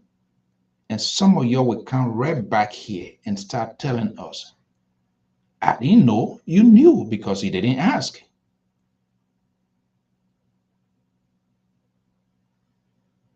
We need to check all. We, all of us, directly, indirectly, responsible for what is going on, because we are not honest. Everybody play deceit. You don't want to look into somebody's face and say, no, yes, I don't hate you as a person, but this your platform, this your agenda for the country, I don't think is in my interest. So I can't vote for you. You don't want to put a feedback. Then you take it. They go inside there. How many of you cognizant of the fact that every rally is packed? Most likely you do a really proper video recording, all the same people, they are there. Why you think they are there? Because the country, people are suffering, people want to eat. So anywhere they go to find something, obviously they have to go there. it doesn't mean they're going to vote for you. It was a disgrace as a country, as a people of 5 million, and you have 0.5% of that number registered to participate. 2.2 people registered. What happened to the 3 million plus? What happens to them? Are they not Liberians? What led them to that decision? Is anybody asking? Why all these 100 some more thousand votes were disqualified? How many people did not participate in the process? And we don't even know what's going to happen in the second round. Because politicians, you created a situation that people are fed up. You make them to lose confidence in you, so they lose the appetite. Why it is true they're supposed to vote? They say, well, I'm going to find something for my kids to eat, then to go vote. Because when I even put a council there, you're going to be the same 6 and 7. We did it the last time around, not first, not second, not third. Have you, as a leader who want to go in this building as a chief occupant, have you communicated with Liberia? Do you understand their daily needs, what they need or what they want? Or you just think by making a pronouncement, or make be president or be president, everything will, you know how long we'll be hearing that? Look at your surrounding. Some of the people that are around you, how they talk, how they approach people. It creates fears in the minds of the people. So most people, when you talk to people, I want to vote for that man. But the kind of people said that behind him, the kind of people said that behind her, then they back off. But you have that impression already that the vote is for you. But it went in there, their instinct kick in. No, I'm not going this way because of her, because of she, because how you talk to people. Leaders are listeners, and they can be the last to speak. Listen to the positive signal. Anyone comes your way, they will say it doesn't mean they are stupid. Listen to their point, and then you can speak. You should not be the first to speak. A good leader always the last one. Everybody speak. He or she condenses the idea of the people. You do not have to be definitive to say, I will do it. A good leader will say, I hear you. I will get back to you. I will think about it. I heard all what you people say. No one makes stupid statement here. Everything you say, even if it doesn't make sense, if it even tell you say your nose big, say I hear you. It make them go at ease. It reassures them. It make them to relax. But you have people who are talking for you. When they talk one time, then the whole ground shake. And you think people listen to the people, you think they're going to give you a vote? Or because when they show up to your rally, these people scares people away. How many of you are aware of that?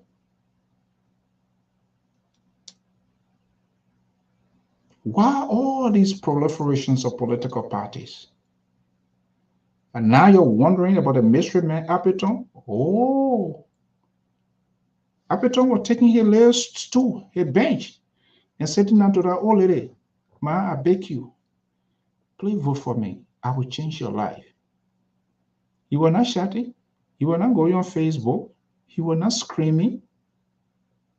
He was shaking their hands. He was looking in their eyes and tell them, well, you have a bunch of deceitful people, bunch of hypocrites, bunch of sycophants, and just after the money, you say, oh, that man, don't worry about it. Don't worry. We're going to get our own. The both voting now, you want make noise here. People should reject vote. Nobody going to reject vote. And nothing keep going to happen in that country. For those of you sit inside Liberia, in the diaspora, if you don't reside, the people steal your vote. You not steal no damn vote. You sit down behind your microphone and you causing trouble. That's what the ambassador was saying. Yes, we can agree and disagree with the government. You draw the contrast where the government is failing. You point that out and you tell us why your candidate will do, how they're going to do it differently. You don't. You wish and proclaim death over people. You're not God. And you think God going to listen to you? See how the country was looking the last 2 days. It was on edge. Because people want things to happen. And you're saying that because some of you were not there.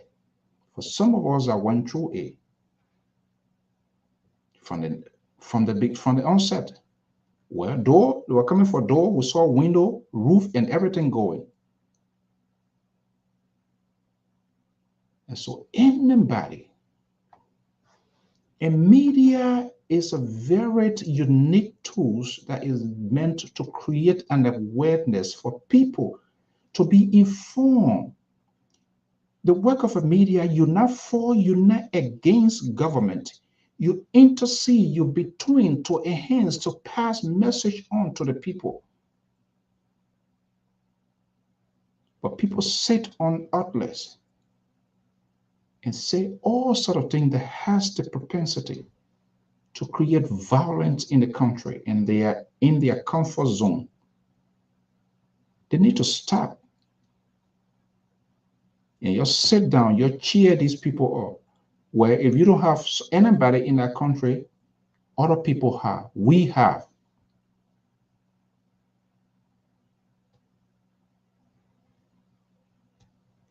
You want to be president. It comes with responsibility.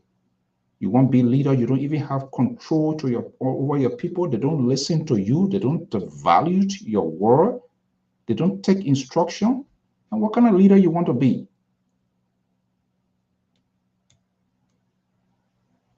And then they sit on this outlet and they boast. I will tell I will tell JMB who the hell you are. And now you think you want to intimidate everybody? We will call you out, and we are watching. We are keeping diary. We are keeping mark, audios, your sounds, your voice that resembles chaos in the country. If you hear, that's how we're going to release it. If you don't know, for some of you, they are keeping track of things that we say, things that we do. And they are checking all of us. People listen to us. And our tone, our language is not conciliatory. It's not about reconciliation, how our country will grow. But we're knocking people's heads together to cause confusion because you want that political favor to be the guy tomorrow. If someone is elected, so you will be the Goliath. You want to go into work in government. Is that the only way to cause chaos, to cause confusion? When you are unable to perfectly interpret the core values of your candidate, what he or she represents. But when you look at the country again and you look at the people, then it's a difficult things to do. Where you found the propagandists, those that are doing the dirty work, and people who wants to give the news, we are struggling in that to cut through that corridor. So more or less, Liberians found themselves to be entertained than the actual news. And that's the problem. They left for people to lie to them, just make up some kind of thing. They take it, they run with it without even questioning that person. I get this news. I get this information. This is what's happening now. and people drowned into this sort of propaganda. What good? We got to put our acts together. We all have to put our acts together. The war now is engulfed with so many things. You see the Ukraine, you see Israel, and that of the Palestinians right now. Every country, everybody throwing their own Kenya, and people sit down because of their own political to be politically rewarded. Even a Joy Weir, Joseph Boyka, if any elections that has that will create, you able to leave from here to go take office in Liberia? Can you go? Where are you going to land? You have your own or private jet? When last some of you been there? See how that city looks like. What are the plans of these people in terms of these young folks that are in the country? How they intend to reconstruct their life so that it will be integrated into society? We have never had an opportunity to talk about that. President. When they get there, now you put in there. At which, or you just think Liberia is some sort of experiment. People just won't be trying things. It's not a laboratory. The country is, we can have a laboratory in our medical facility, but we can have a laboratory as a government. And that's why you're one. We put it one day. Yeah, they want to do, yeah, try it one year. They're not susu. Government is not a susu thing. It comes with tolerance. It comes with leadership, the ability to lead, to ability to stabilize, to make informed decisions for your people. We are about to give people authority to be our Antonin. We are electing senators. We are electing representatives. We'll be electing president. They're not going to come back to us to get our consensus. They're going to go in chambers, discuss, and make decision. The president going to be making a decision. What are you considering for the president that will be making decisions in your behalf? What are the factors are you considering? What meets your criteria as a human being for somebody to speak for you? It's like you go to court and you have a lawyer. Do you just go and just grab anybody who is not a lawyer? You grab them outside your way out and go to? No. You want to know the lawyer. You want to unveil yourself to the lawyer. You want to tell the lawyer everything so he or she can argue your point. These people that met you face to face, or you just listen to some bunch of hungry people who trying to find their way, bulldoze their way, because they feel government in Africa in its totality is where you can get quick wealth, and we just agree to it without even questioning it, even if we do not like what is happening right now. You have the right to answer it, because they will not, when they get it, they're not going to come back to you. All they're going to do is to give justification.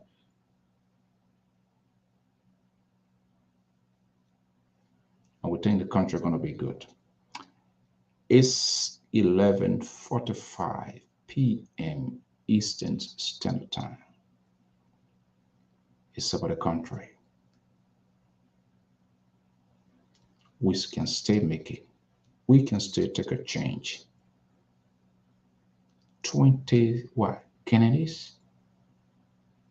They won't go in this building.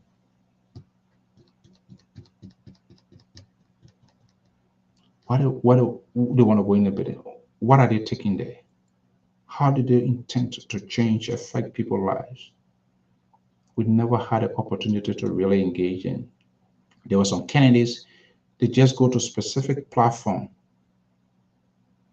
So what happens to the rest of the Liberian people on the other side who have different views of what we're doing things? Now, it didn't work on that way. That's what happened. When you narrow yourself, when you restrict yourself, your votes can be restricted as well, because you didn't reach a broader spectrum. How weak political minded these people are. If you know very well LPR favors you, why should you even devote your time here? Then go somewhere where people disagree with you, so that they will see your other side of you as a human being and as a person, to say, oh, wait a minute.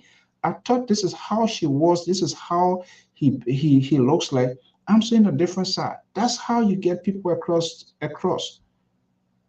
But you only go to people who you want to be, yeah, just like giving you cocoa peanut butter and jelly. Folks, thank you so much. It's about the country, and we are keeping notes of all of these people that are making divisive statements about the country.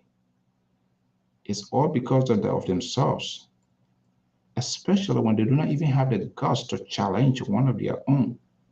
When they say it, then they water it down. It's okay. When other people say it, then they burst into flame.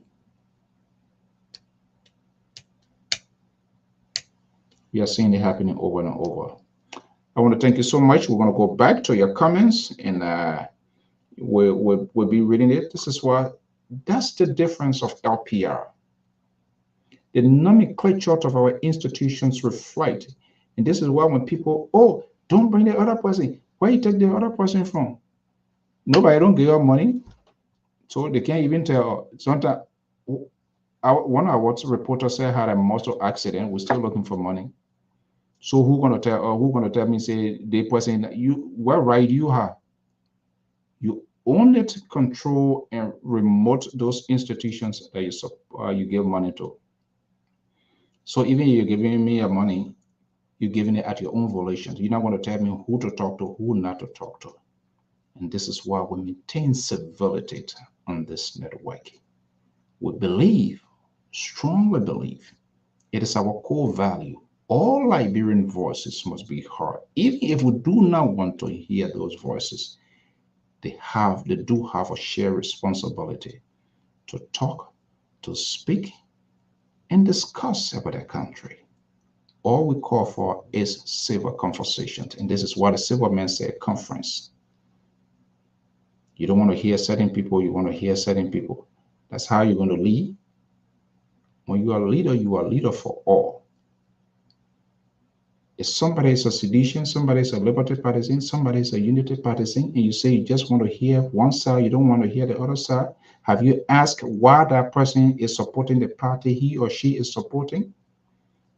Or you just, because you don't have the ability to convince them, you don't have the argument to get them over?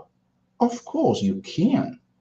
If you be a little bit tolerant and listen to them, their side of the story, why they are making decisions they are making. This is what we talk to people. And we don't talk what you think you want to hear to come on this network. If that's the reason, I'm sorry. Sometimes it goes in your favor, sometimes it goes against you. And that's how it's supposed to be. It's all about information sharing. We tell you what you need to know, not what you want to hear. So most people, they get in feelings when you call their leaders, and they take it personal. We don't take anything personal here. You better get over it. If you carry your cholesterol, your blood pressure, or it on you, we don't have that insurance, anything. We don't want that to happen. So this is why even if you're here, you can call me, whether sedition, liberty, whatever, uncover, untapper. It doesn't matter. That's your opinion. That's your view. You have the right. We will never restrict that. As long as it's not an insult, but you're expressing why you strongly, that's your convictions. You are entitled to it. As long as it's not an insult. And guess what? We learn a great deal. Every night after the program, I go back and read every comment, and it's a learning process. Very suddenly to say I was black, unless you become very disrespectful, not necessarily to me, but to other audience or someone else who expressing his or her opinion, and you become condescending, then we'll warn you. So we do not engage in that. All we want a stable society. If you are not honest to the people you support, we will be honest to the electors and the Liberian people. Until then, we're waiting for the official announcement. We have a lot of information as well. Should I just come out here as a media person and throw this out to undercut the work of the people that are doing it and to create some sort of havoc or cloud over the system? No, that's not right. Have a pleasant evening, and let God bless our motherland as we go. So waiting for the official announcement from the National Election Commission. Have a pleasant day. Bye-bye.